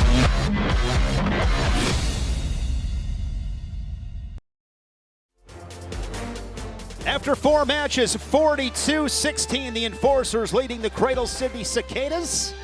Claw Invitational here in Ashburn, Virginia. As we turn the page, the next chapter, 174 pounds. Logan Messer for the Enforcers out of Norton, Ohio, was a state champion at Wadsworth High School. Wrestles at George Mason, a couple years left of eligibility. He's placed in the MAC conference a couple of times, and there's a bad man in Daniel Lewis. What a career in that Missouri singlet, a 4-time All-American out of Blue Springs. 4-time state high school champion, now a plant manager, leads a team of 100 guys in Elkhart, Indiana. But this guy, Mike, has still got some swagger, and he's still got some skill. And lots of it. Absolutely, Shane. And you think about Daniel Lewis and his college career, it's defined by bonus points and more specifically pins. He's an amazing pinner. I think he's the #2 pinner in Missouri wrestling history. And if you look at the team score, getting a pin here could really bring the Cicadas back into this match. Wasting no time, quick shut off the whistle, 2 takedown, and also going to get that quick score bonus. So just like that, 10 seconds in, Daniel Lewis leading at 3-0. You talk about pins, fitting that he's in the Cradle City Cicadas. This guy, 53 pins in his career. He told me I've had 45 were great. Yeah, he might be the mayor of Cradle City. I like that, the mayor of Cradle City. You are right. I might give him the key to the town after this match. He was so tough in college. 4-time All-American. He was 4th 3 times. He was also 6th. Just wasting no time. Shoots a high crotch. Quickly switches off to a double, drives through and scores the points. Yeah, just a ton of consistency throughout his college career. To get top 4 3 times is really tough. And he was up there with the best of them every single year. Look at this! Lewis in trouble on his back! And he fights off his back, but Messer made it interesting for sure. Yeah, no points in that exchange, but Messer, really interesting way to force the action and get Lewis off guard and almost in some trouble there. Working on a cradle. Daniel Lewis, one of those guys, all the tricks in that top position, getting that cradle. He said one thing, guys are so focused on defending the cradle, it opens up other things. Exactly, and Missouri does a really good job, I think, as a team, of setting up the cradle with near side ankle rides, cross bodies, so if you have the guy on bottom reacting in one way. He wins the round. There's where he was in some deep trouble as Messer was working on a headlock and Lewis able to sneak out of it. Yeah, really crafty move by Messer to set that up. Just kind of suck him back from his feet. Just couldn't quite get that head locked up and could have been a lot of trouble for Lewis. Okeechobee Merkel position here for Messer. Messer's going to get some near fall points. And now he's going to sail in and look for the fall. He's got plenty of time here. He's got 44 seconds to work with. He's got this tight in a section, and he gets the snake points. A pin for Logan Messer. Who saw that coming, Mike? The Enforcers team clearly is excited. I think a lot of us thought Lewis had this one after that first round, but it just goes to show you anything can happen in Claw, and a huge win for the Enforcers and for Messer. As they say, Mike, that is why they wrestle the matches. He sinks in that Merkel, that Okeechobee position, and gets the fall. Yeah, clearly comfortable here. He kind of got to a version of this in that first round, but was able to set it up really well from the top position. Secures his back points, and doing this early in the round has plenty of time to readjust and settle in for that fall against an incredibly high-quality opponent in Daniel Lewis. That's a huge win for Logan Messer. Logan Messer gets the first fall here in these championship finals. 25 more points on the board for the Enforcers. Logan Messer, the Enforcer, with Mike Malaconico. Holy cow, that was really impressive. Now listen, give up takedown, getting ridden a little bit. What was going through your head there? Did you know you had to have a knockout punch? No, you know, I'm always looking to score, and I'm dangerous on top. I've hit Merkel ever since I was a kid, so Coach Beasley gave me the okay, so I thought I'd send it. You got nothing to lose out here. Bees gives the green light on that Merkel and then to the headlock. That's pretty impressive. Now look, you might have just put this thing out of reach. What does that mean for the team score for you? You know, I'm just really happy my team supported me the whole way. They had trust in me, so it means a lot to put them up. Great job. Congratulations. Thank you. Thank you. Good job, bud. Logan Messer makes it 67-16. A pin is worth 25 team points. That's what I love about this sport, Mike. That's why I don't make predictions, because I would not have picked Logan Messer, I'll be honest on that. But man, did he show up. And after 5 matches, the Enforcers now in control. 185 pounds for the Enforcers. It's Clay Lautz from Olathe, Kansas, wrestled at St. John's Academy, won 3 state titles before going to North Carolina, was a 2-time All-American. And today he draws Muhammad McBride from Buffalo, New York. Made the U23 freestyle world team in 2019, competing in Hungary. He's now a coach at West Virginia. Logan Messer, I can't get past it, Mike. I don't think, again, I think a lot of us had Daniel Lewis in that match, but Logan Messer did a great job of getting to his offense in the top position and putting that away with a pin. They have a huge point differential now for the Enforcers at 67-16 in the team score. It's going to be a tough hill to climb for the Cicadas. 3 straight wins, big wins from Ian Parker, Caleb Dowling, and Logan Messer for the Enforcers. No score. 30 seconds into this match here at 185 pounds.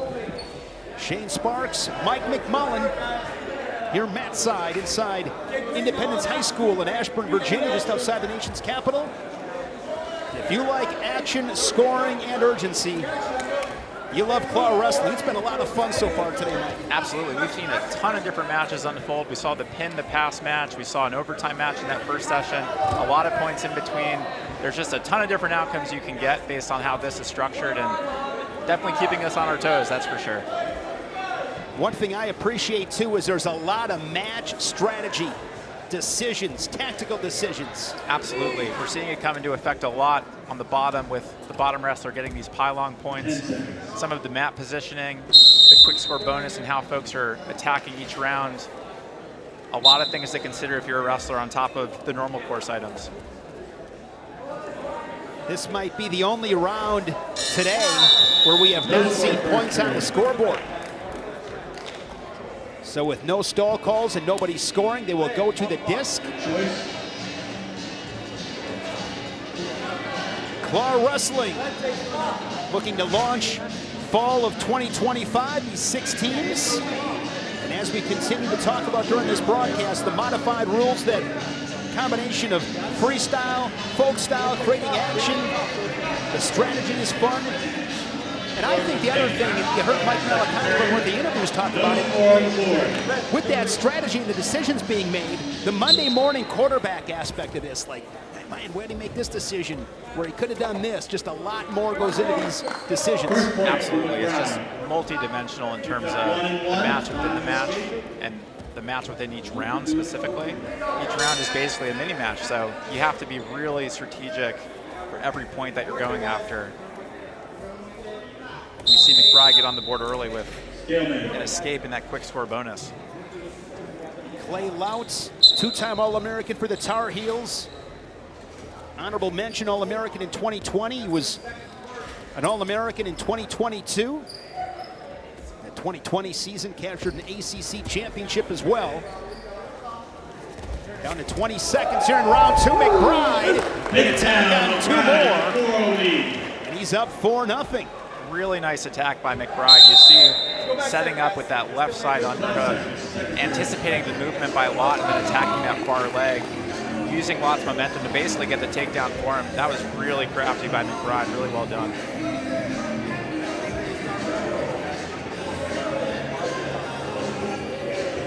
McBride wrestled at Buffalo.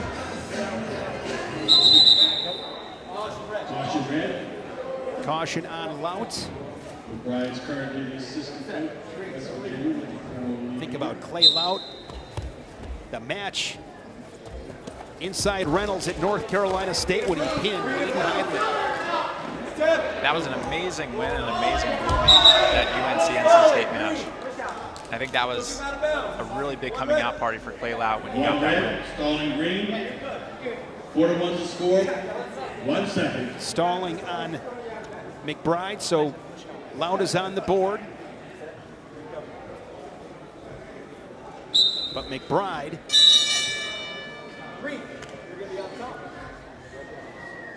will win the round.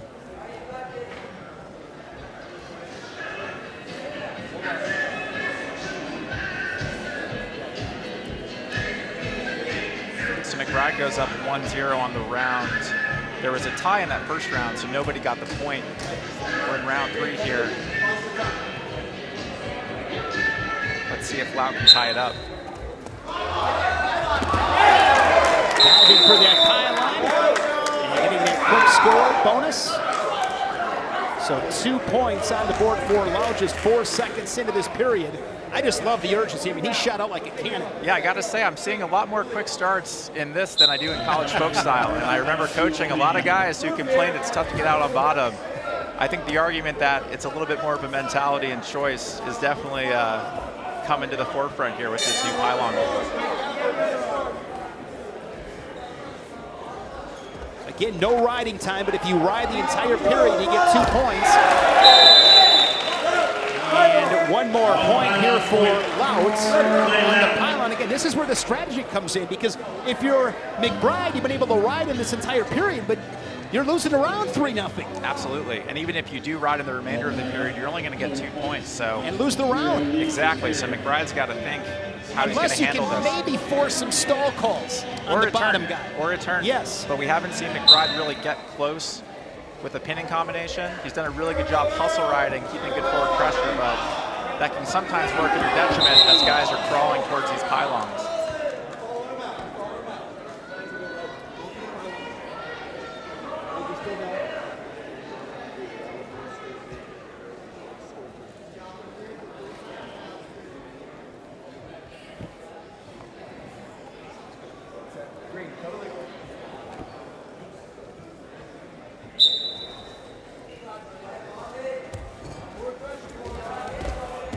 Another good breakdown there from Muhammad. Interesting to see him stick with the ride here. again, he's been active and he's been doing a good job of riding, but he's not working towards spinning combinations, and the ref sees that as well, giving a stall point to Loud on the bottom. Yeah, McBride didn't like that call.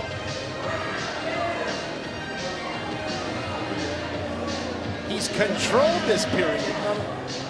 He's just been outscored. Absolutely. You think about if this was a folk style match, you know, he would have the advantage on riding time, and Loud would be in a really difficult spot. He scored 4 points in the course of a minute. Now 5. Even though McBride's been working pretty hard in the top position. 1-1 going into the fourth period. 30 seconds timeout. So 1-1 in rounds as they head to the fourth round. Be sure to check out Claw Wrestling on social media. Facebook, X, and Instagram at @Claw_Wrestling. Check out the website, WrestleClaw.com. Really good crowd here, Mike, inside Independence High School. Absolutely. Yeah, it's great to see folks come out, support this new professional league, and the crowd's been really engaged. You saw it on full effect in that previous round with Lewis and Messer, but they've been great all day. So Loud gets the choice.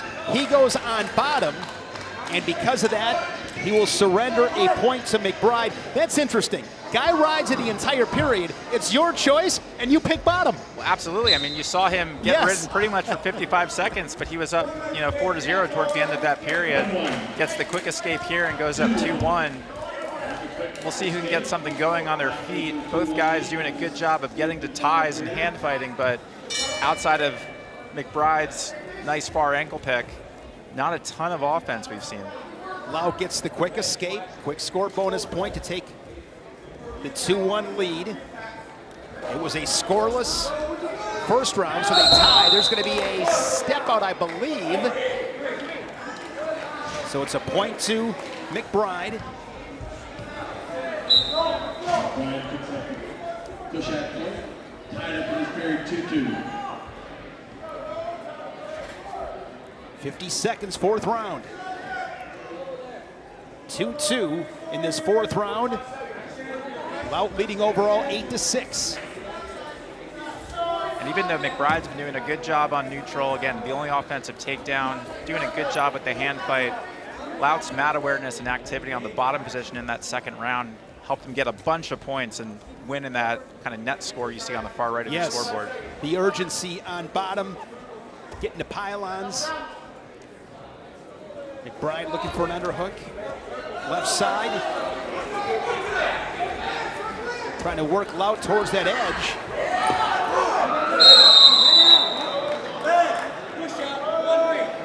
Another point on the push out for McBride. 9 seconds left in this round. And interesting, you see McBride here up in this round, but down in the overall net score. Not looking for a throw late. Good defense there by McBride. So McBride win 2 rounds to 1. Yeah, again, that first round, nobody won because they ended in a tie, so it basically became a 3-round bout. Loud doing a good job on bottom, but McBride coming in late. So McBride wins 2 rounds to 1, wins 9-8 in the match, so it's 5 for the win, and then margin of victory 1 point, so 6 points go on the board here for the Cicadas. Mike Malacanico is with our winner at 185 pounds, Muhammad McBride. Mo, excellent performance. You did a great job of kind of grinding out the hand fight, really kind of grinding it out on top. Is that indicative of the way that you try to wrestle every day? For sure. Hands down in your face. Might not score a lot, but I'll break it down. Yeah, you do. Here was the thing, though. Did you know you had to score there in that last 10 seconds? Yeah, for sure. And I knew he was coming too. So I was just waiting a little bit. Got to my hook. I've been working that body lock a little. Paid off. Awesome job. Congratulations. Thank you. Good job, bro. Mo McBride gets the win, But the story is Logan Messer. He gets the pin at 174 pounds, 25 points for the Enforcers at that weight class. They lead at 67-22 with 2 matches to go. So what are you thinking? I'm thinking about our honeymoon. What about Africa? Safari. Hot air balloon ride. Swim with elephants. Wait, can we afford a safari? Great question. Like everything, takes a little planning. Or put the money towards a down payment. On a ranch? In Montana. With horses. Let's take a look at those scenarios.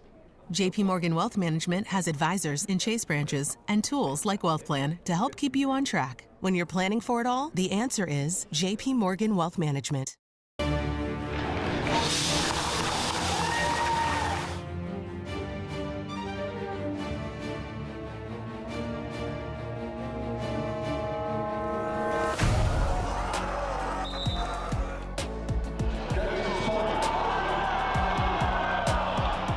So boom, boom, boom. 3 points on the board for McCoy.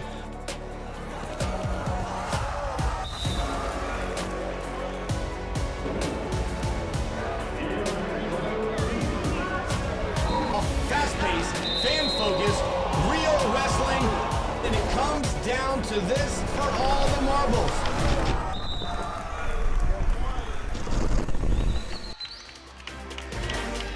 Back here at the 2024 Claw Invitational. Battle of the Mascots, the Enforcer on your lefts. All the way from Cradle City, it's the Cicada. They're on your rights. It's been a good day for the Enforcers. They lead at 67-22. 2 matches to go, 199 pounds for the Enforcers. Chip Ness out of Buford, Georgia, the 4-time state champion, 2-time All-American at North Carolina. And Ian Bush from Cameron, West Virginia, wrestling for the Mountaineers. And head coach Tim Flynn in Morgantown.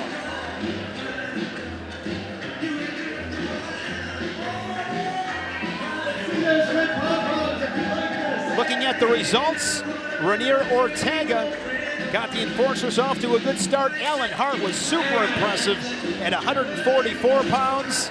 And then that 1-2-3 punch, Parker Dowling. And that big blow from Logan Messer, who gets the pin. He stuck Daniel Lewis at 174. And you have Muhammad McBride getting the win at 185 pounds. The Cicadas need a pair of pins to win it. And it will not be easy when you have Chip Ness, a 2-time All-American, wrestling for the Enforcers at 199, and then really our showcase matchup at 250 pounds. It'll be a collision of All-Americans with Zach Elam there for the Cicadas, wrestling Tay Gadali for the Enforcers.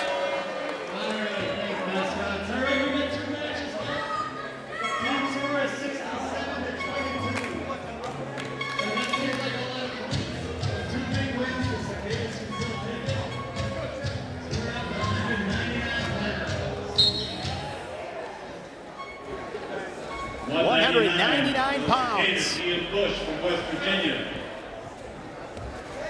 Chip Ness goes to a 2-on-1.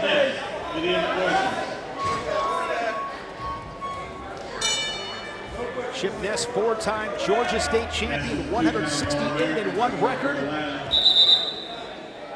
Then at the national tournament in 2018 was 7th, 6th in 2019.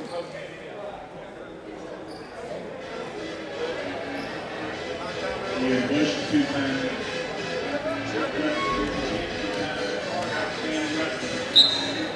Headbutt there accidentally from Chip Ness.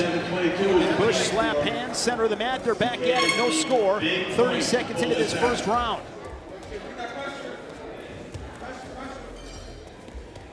Yeah, Ness doing a good job digging that left side underhook. Bush doing a good job defending, not letting Ness get his head on that side and really control the position. Stalemate there from the referee. Bush, 3-time finalist, 2-time state champion at Cameron High School in West Virginia.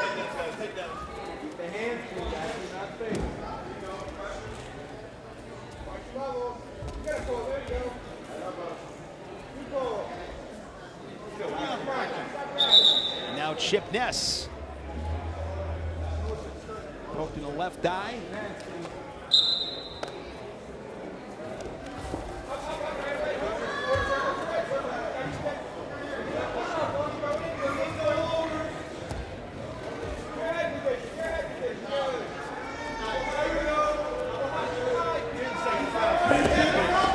Short time here in this first round. Double unders here from Bush. Trying to jack up Chip Ness or run him out of bounds.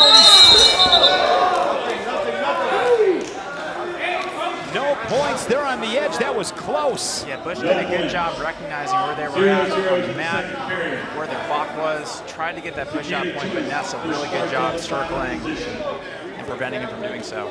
So it is end of the first round. Nobody wins the round. We move on to the second round. Bush with the choice. He'll go on bottom.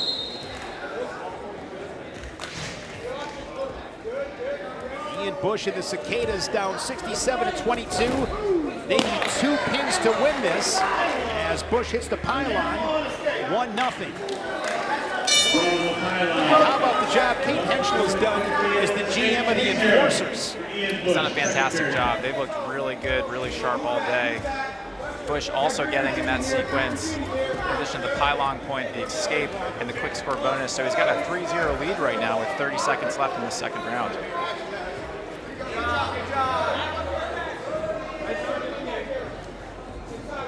Both guys struggling to get something going on their feet, so those points that Bush just got, really big. Let's see if Ness can respond here with a good shot. Neutral danger, as you mentioned, does apply here.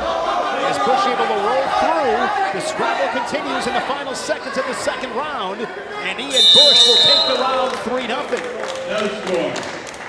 So now Chip Ness will have his choice. Ian Bush wins the period 3-0. And he'll go on bottom. Yes. Choice starts in the final position for the Enforcers.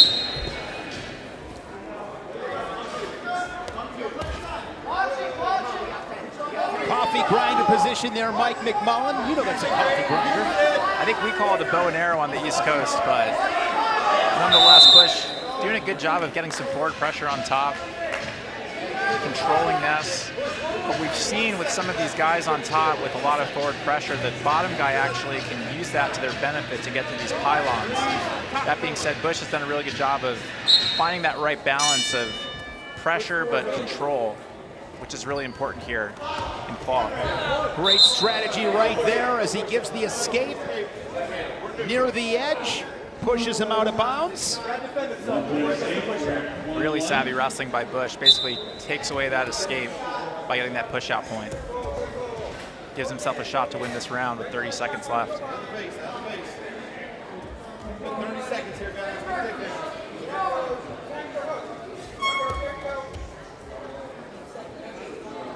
A lot of pummeling with these two guys. A lot of movement, a lot of twitching, but guys not really committing to angles, trying to create solid attacks. Straight on shot there from Ness.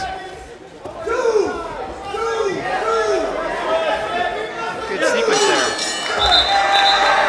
And they award the takedown to Bush in the final seconds. 2 points. So Ian Bush wins the period. Takes the round. It's at 5-1. Some good action. Yeah, you see Ness with a really good straight-on shot. Bush doing a good job reacting, getting behind. Again, no reaction time here. So Bush has that control. Even though Ness is scrambling, able to secure that takedown and take the round. Team winners get an additional $500 apiece. 8 matches. The winners go home with $3,500. And if your team wins, it's an additional $500. And we have a challenge brick coming in from the Enforcers. But you said it, Mike, no reaction time. Absolutely. Yeah, I think the Enforcers are looking to see if there was control at some point from Bush. even though Ness was moving around in that scramble, I think Bush had enough to get behind and get that takedown, but we'll see on the replay if that's the case.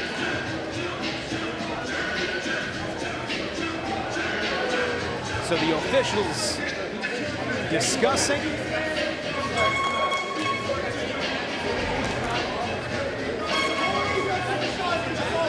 Another look, short time in the round.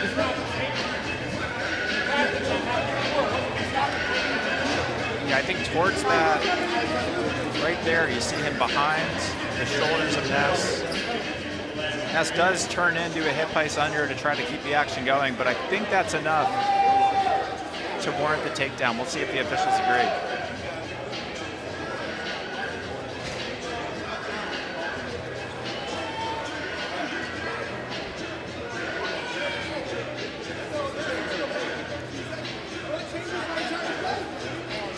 Chip Ness pleading his case.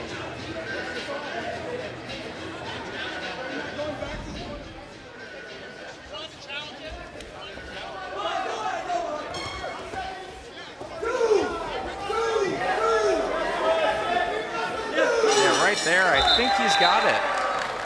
I think he gets behind. Ness is on the mat. Again, hip ice quick, but again, no reaction time. So I think that's enough to give Bush the takedown.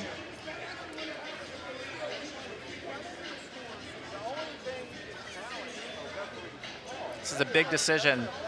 If Bush gets this and this call stands, he's up 2-0 on the rounds heading into the fourth.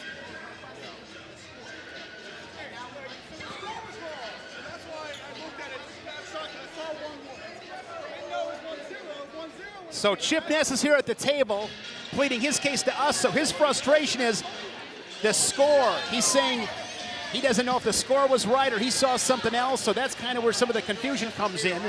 And I will say this, and this is just the way it is, the way the scoreboard is configured, that first column is the rounds. The second column is the score of the current round being wrestled, and that far right column is the cumulative score. So I can't speak for Chip Ness, but perhaps, maybe he saw the wrong score, maybe he didn't. But at any rate, a little bit of a delay right here, and I know they want to keep this thing moving along and get this thing back on track, but you see the frustrations from Chip Ness.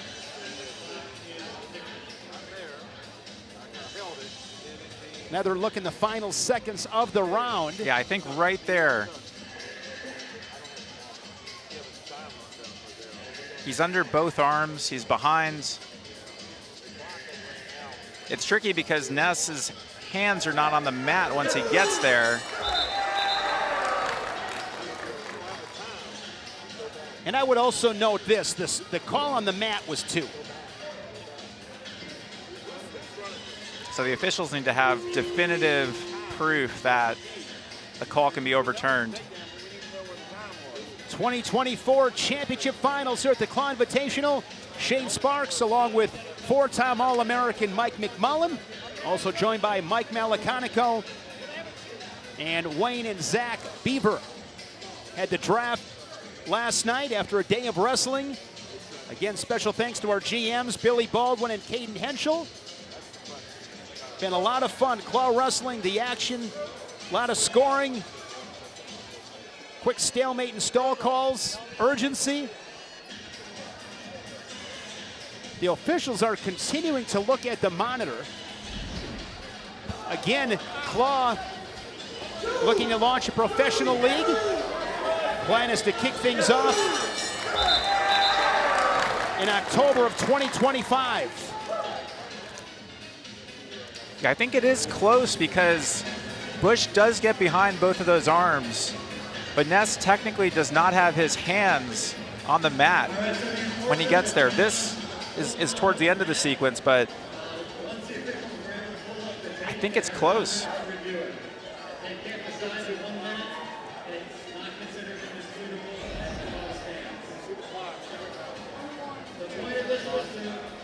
Looking at the clock in the upper left-hand corner, perhaps time ran out. That's close. Yeah, from that looking at that review, if that Right clock there. indeed is correct, I think time runs out. Yeah. It says 0. I think you're Doesn't right. have control or a takedown there, clearly. But there he's got both arms under. You've got one on the clock. So Chip Ness is telling me that he saw 1-1, and I think, so Mike, you and I are seeing a score across the mat. I'm not sure if the scoreboard is different here on the table, and that's what Chip Ness is saying as he comes to the table talking to us. Yeah, I think what we see here on the top left. All right, so, yeah, Chip Ness is saying, I thought this is what the score was, and because it was short time, I would have never taken that shot had that been the situation. So, at any rate, hey, in the sport of wrestling, Mike, or any sport for that matter, sometimes things don't go your way. You gotta stay poised, you gotta persevere. Bottom line is this: it is 2-0. Ian Bush, who starts bottom here in this 4th round, up 5-1. The cumulative scoreboard. Yeah, and you'll see no points given up by either wrestler in this 4th round, which means both deferred, and the choice went to a coin flip. So Ness starting on top, looking to be pretty aggressive here. Slides a leg in off the whistle. And getting that pylon point, Bush scoring first in this 4th round.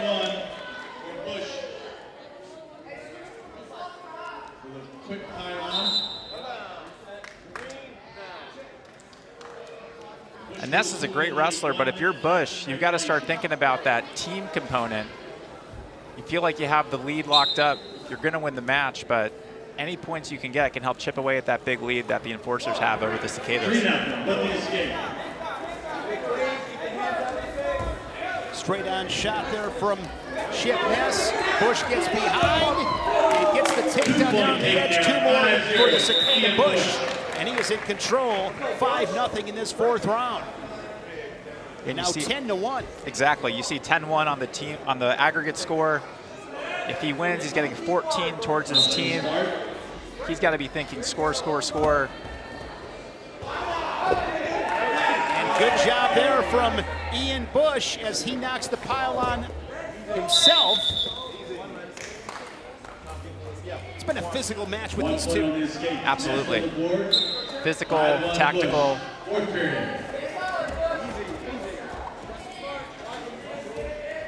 Both guys heavy on the head, collar ties, snaps.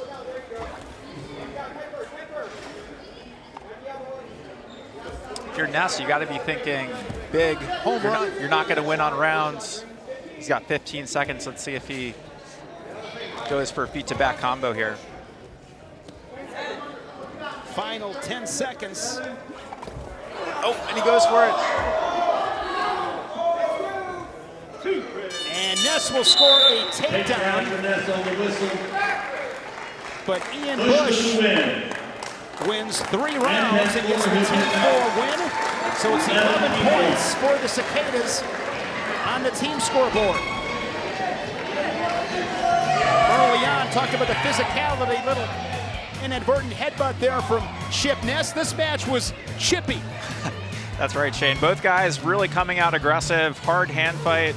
And then Bush really started to see some success, getting the angles, getting around the corner, that controversial call at the end of round 3. And then here you see Bush continuing with that aggression on the bottom, getting that pylon point, continuing to set the tone, and a really impressive win from Ian Bush. Ian Bush is down center mat with Mike Malaconico. Awesome job, Ian Bush. Look, things got a little bit heated in that hand fight. Okay, things get chippy sometimes. I get it, right? It happens. Okay, now here's my question to you. How do you stay in position like that while you're in that type of hand fight? I mean, it's just muscle memory at that point. Staying in position, that's what you always want to do. So muscle memory, practice, that's what it's for. Awesome job, man. Congratulations. Good job. Ian Bush, your winner at 199 pounds, 11 team points for the Cicadas. And now 250 pounds. What a showdown. A pair of All-Americans. Tegan Ali from Campbell. And he will square off against Zach Elam, 2-time All-American from Missouri, coming off a 4th place finish at the NCAA Championships. And Mike, you're a 4-time All-American at heavyweights. I mean, give some love to the big guys. No, I'm excited for this match. This is, in my opinion, the marquee match of the night. It's great that the heavyweights are bringing us home. And you look at both of these guys' body types, they're mobile, they're athletic, they're going to be offensive, and that's the theme of Claw. So we've got the right guys to get things going at the heavyweight bout here. They had to reset the scoreboard. That is why. Quick break in the action. Tagadali from Warren, Michigan, outside of Detroit. Wrestles at Campbell. 4-time national qualifier for the Camels, coming off an 8th place finish. He's a 3-time Southern Conference champion. And he brings some flair. I mean, he likes the big stage, smile on his face, enjoys competing and throwing down a little bit. Absolutely. And you look at his college career, and he's gotten better every single year. And a lot of guys in college, they kind of have what they have, and they kind of plateau from a skill perspective. He's gotten better every single year, improving at the NCAA tournament, and coming off a really strong 2024. Began his career in college at 197 before bumping up to heavyweight. Of course, Zach Elam, Staley High School, wrestled for Gary Mahab, Kansas City, Missouri, won 3 Missouri state titles, and goes to wrestle for the Tigers. 2-time All-American, 5-time qualifier, Junior World Silver. He was 4th in 2024, and you said it. Showdown here at 250, the featured match here in these championship finals of the 2024 Claw Invitational. Yeah, and both these guys doing a good job of slight movements, good fakes. Nobody really committing to trying to get an angle yet. These two wrestled once in college. Elam won that match. The Enforcers will win this duel as the most points that Elam can score is 25 with the fall. He would still be short, so the Enforcers are going to go. And look at this. There is 2 points for the exposure.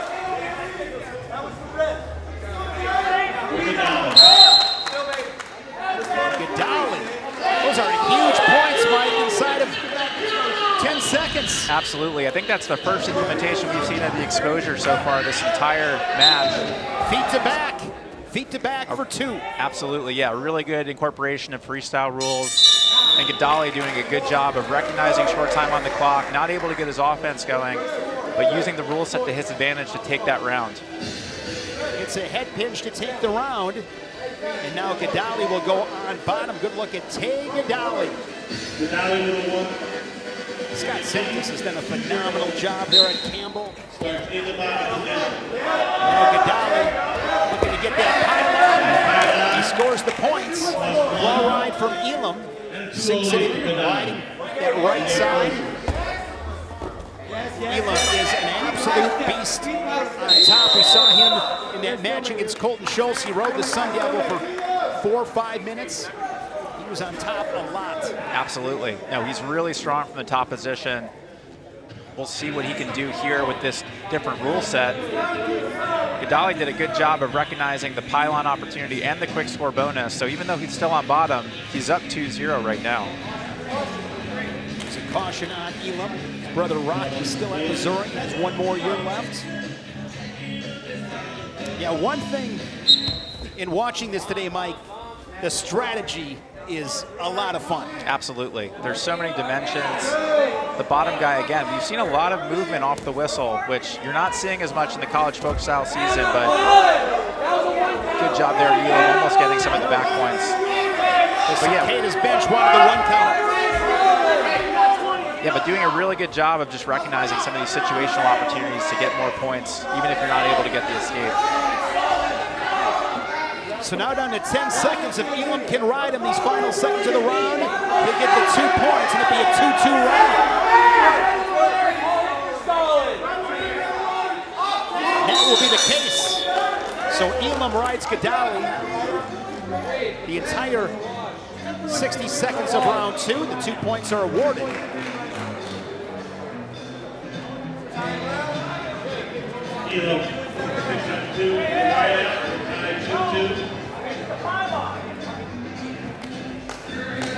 because that round ended in a tie, Shane, still 1-0 for Gadali.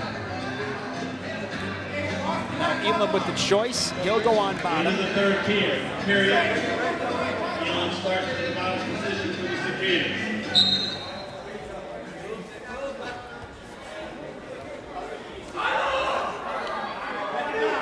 Similar situation as we saw last round.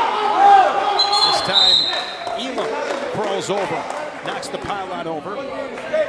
Yeah, and you heard the enforcer's bench there saying to cut him, which makes sense because it's the quick score bonus. He's going to get 1 point plus the double. Pylon escape.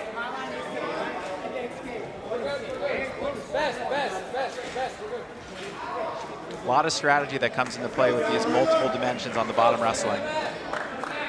So Elam gets the pylon, the escape, quick score bonus.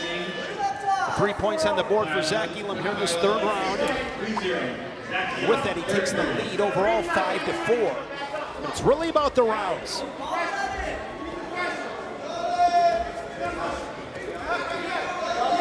Inside of 30 seconds.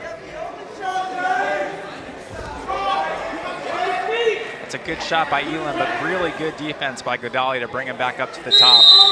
Gadali was like a wall, neutralizes him with that underhook. He's strong. Both these guys are strong. Yeah, strong, athletic, good reactions. Both guys, again, good movement, but no one's been quite able to get in on a deep attack from the neutral position. So Elam is going to win this round to tie the rounds at 1-1. To the fourth round we go. 1-1. And periods going into the fourth. Here's Zach Elam. Good start to the round. Crawls over, gets that pylon, gets the escape, the quick score bonus. Lead opening 15 seconds as they work on Zach Elam in that Cicada corner. Discussion strategy, I'm sure. Good crowd here inside Independence High School. Great to see, Mike. A lot of the young wrestlers. Grow that fan base. Best sport in the world. Come on out. Let's go. Absolutely. It's great to see in the summer months an opportunity to watch top caliber wrestling, giving these guys an opportunity to compete outside of the college season. And the fans love it. It's been a great afternoon.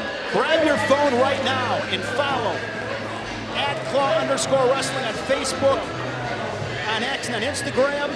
When this is over, check out the website, WrestleClaw.com.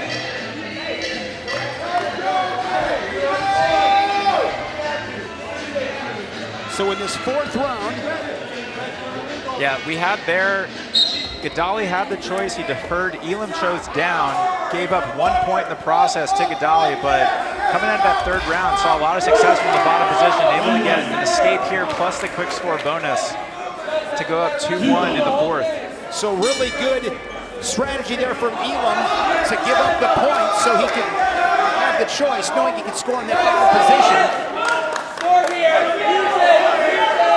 Good shot by Gadali, but even better defense from Elam to get that leg back and force a stalemate by the referees. I mean, you get underneath Elam, those are cinder block hips against a guy like him. You better score quickly. You have to go quick. You have to work up quick once you get in on the leg. Talking from experience here. Those are big legs that you got to attack, so you want to avoid having all of that weight come down on you. Do you have nightmares about Adam Kuhn's hips 2-3 times a year? Waking up at like 2 in the morning in an all-out sweat, just ah! Yeah, my wife yells at me and says, "What's wrong with you? What's going on? Is there a burglar in the house?" I said, "Nope, it's Adam Kuhn." 45 seconds. Elam leading this round 2-1. Getting that quick escape.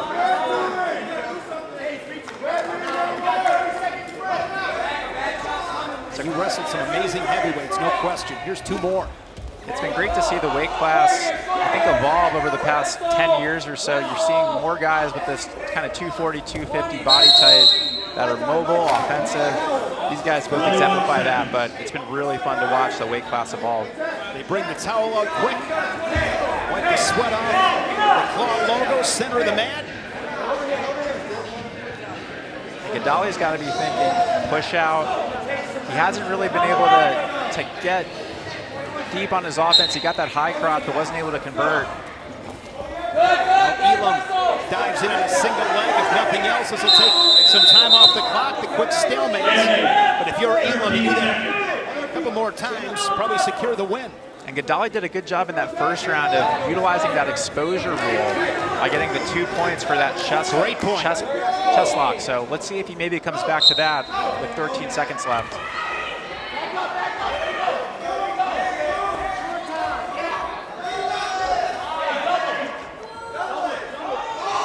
Fun match at 250 pounds. Elam takes the round 2-1 and takes 2 rounds. Are your team champions.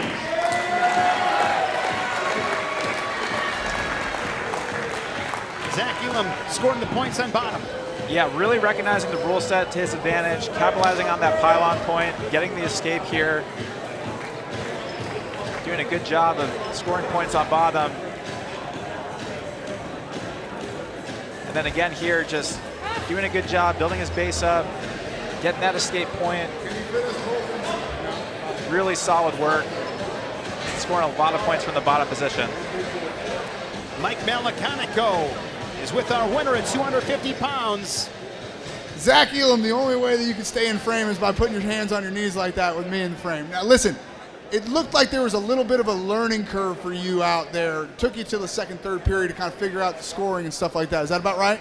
Yeah, I didn't wrestle yesterday, so it was a little tough trying to adjust mid-match, but it worked out. So it did work out. Now, here's the thing, though. You were super active in the end of that bout to hold that lead. Do you think you would have done that on an NCAA mat? If I had a stall call to not give, yeah, I would have let it fly. But you know, it tastes tough, and you just gotta stay active the whole entire match. Congratulations, great job today.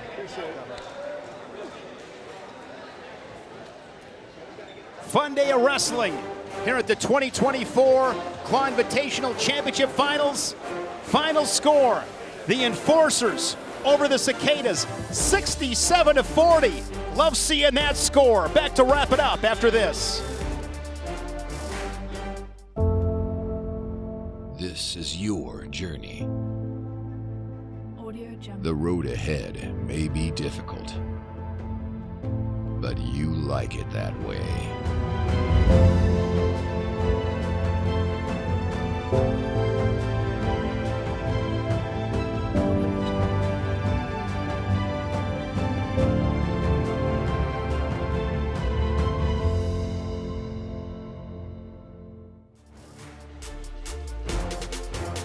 Back inside Independence High School, you are seeing that correctly.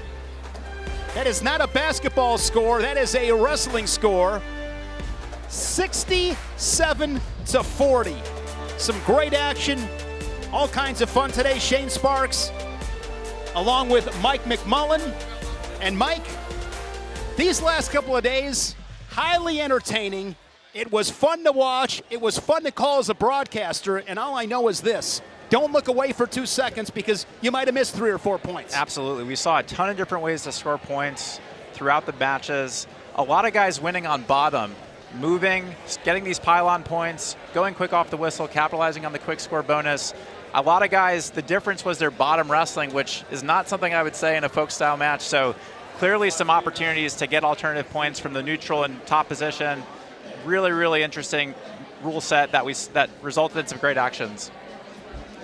For the Enforcers, as I mentioned, they win at 67-40. Looking at some of these highlights, at 153 pounds, this was really the guy that got things going with the big points. Great strategy. Ian Parker getting it done. Absolutely. Ian Parker really solid in all positions, particularly on the neutral side. Getting to the leg quickly, getting those takedowns. Keating really tough on top, doing a good job of riding. But given the rule set, not able to get a lot from just riding and getting riding time, Parker doing a good job of getting takedowns, getting pylons, and a really big victory for the Enforcers. 163 pounds, Caleb Dowling. He got a tech fall, which was 20 team points. He defeated Evan Mag of the Cicadas. Another big win, 20 points on the team score. That always helps. Absolutely, and you can see Mag here a little banged up after that first round. That right shoulder not feeling great, but Dowling really kept the pressure on, scoring from a ton of different positions, and a huge team win for the Enforcers. And how about this? 174 pounds, Logan Messer and Daniel Lewis. Many would have taken Daniel Lewis, the 4-time All-American for Missouri, but Logan Messer, Mike, he had some other plans. Yeah, Daniel Lewis, the mayor of Cradle City, coming into this match as the big favorite. Started out hot in round 1, but Messer getting this Merkle quick in the second round, getting to the back, taking that time to readjust, and getting the huge win via fall over the 4-time All-American from Missouri. Logan Messer cinches up that headlock, and a pin here at Claw is 25 points. The Enforcers never look back. Let's send it to Mike Malaconico. He's with the Enforcers, Ian Parker. Ian Parker, you look, first of all, and congratulations on the win today for the team. Thank you very much. Yeah, I think there was a lot of great action on both sides, but I was proud of the Enforcers today. We came after it. We scrapped. We took the opportunities when they were there, and we came out on top. It was fun. Tell me what's going through your head when you see Logan Messer lock up that Merkle and start to get a fall there. Well, I'll tell you what, the first time he gets his escape, goes straight for that headlock, it was exhilarating. We were losing at that point in the round in the match, and then the second time, you could tell that guy's drilled that before. He slapped that inside leg in right to the Merkle there. It was fun, man, and I did not want to be in that move. I feel bad for Daniel Lewis there, but it was awesome, yeah. Awesome job, congratulations again. Yeah. Thanks for coming out, yeah, bro. Appreciate it.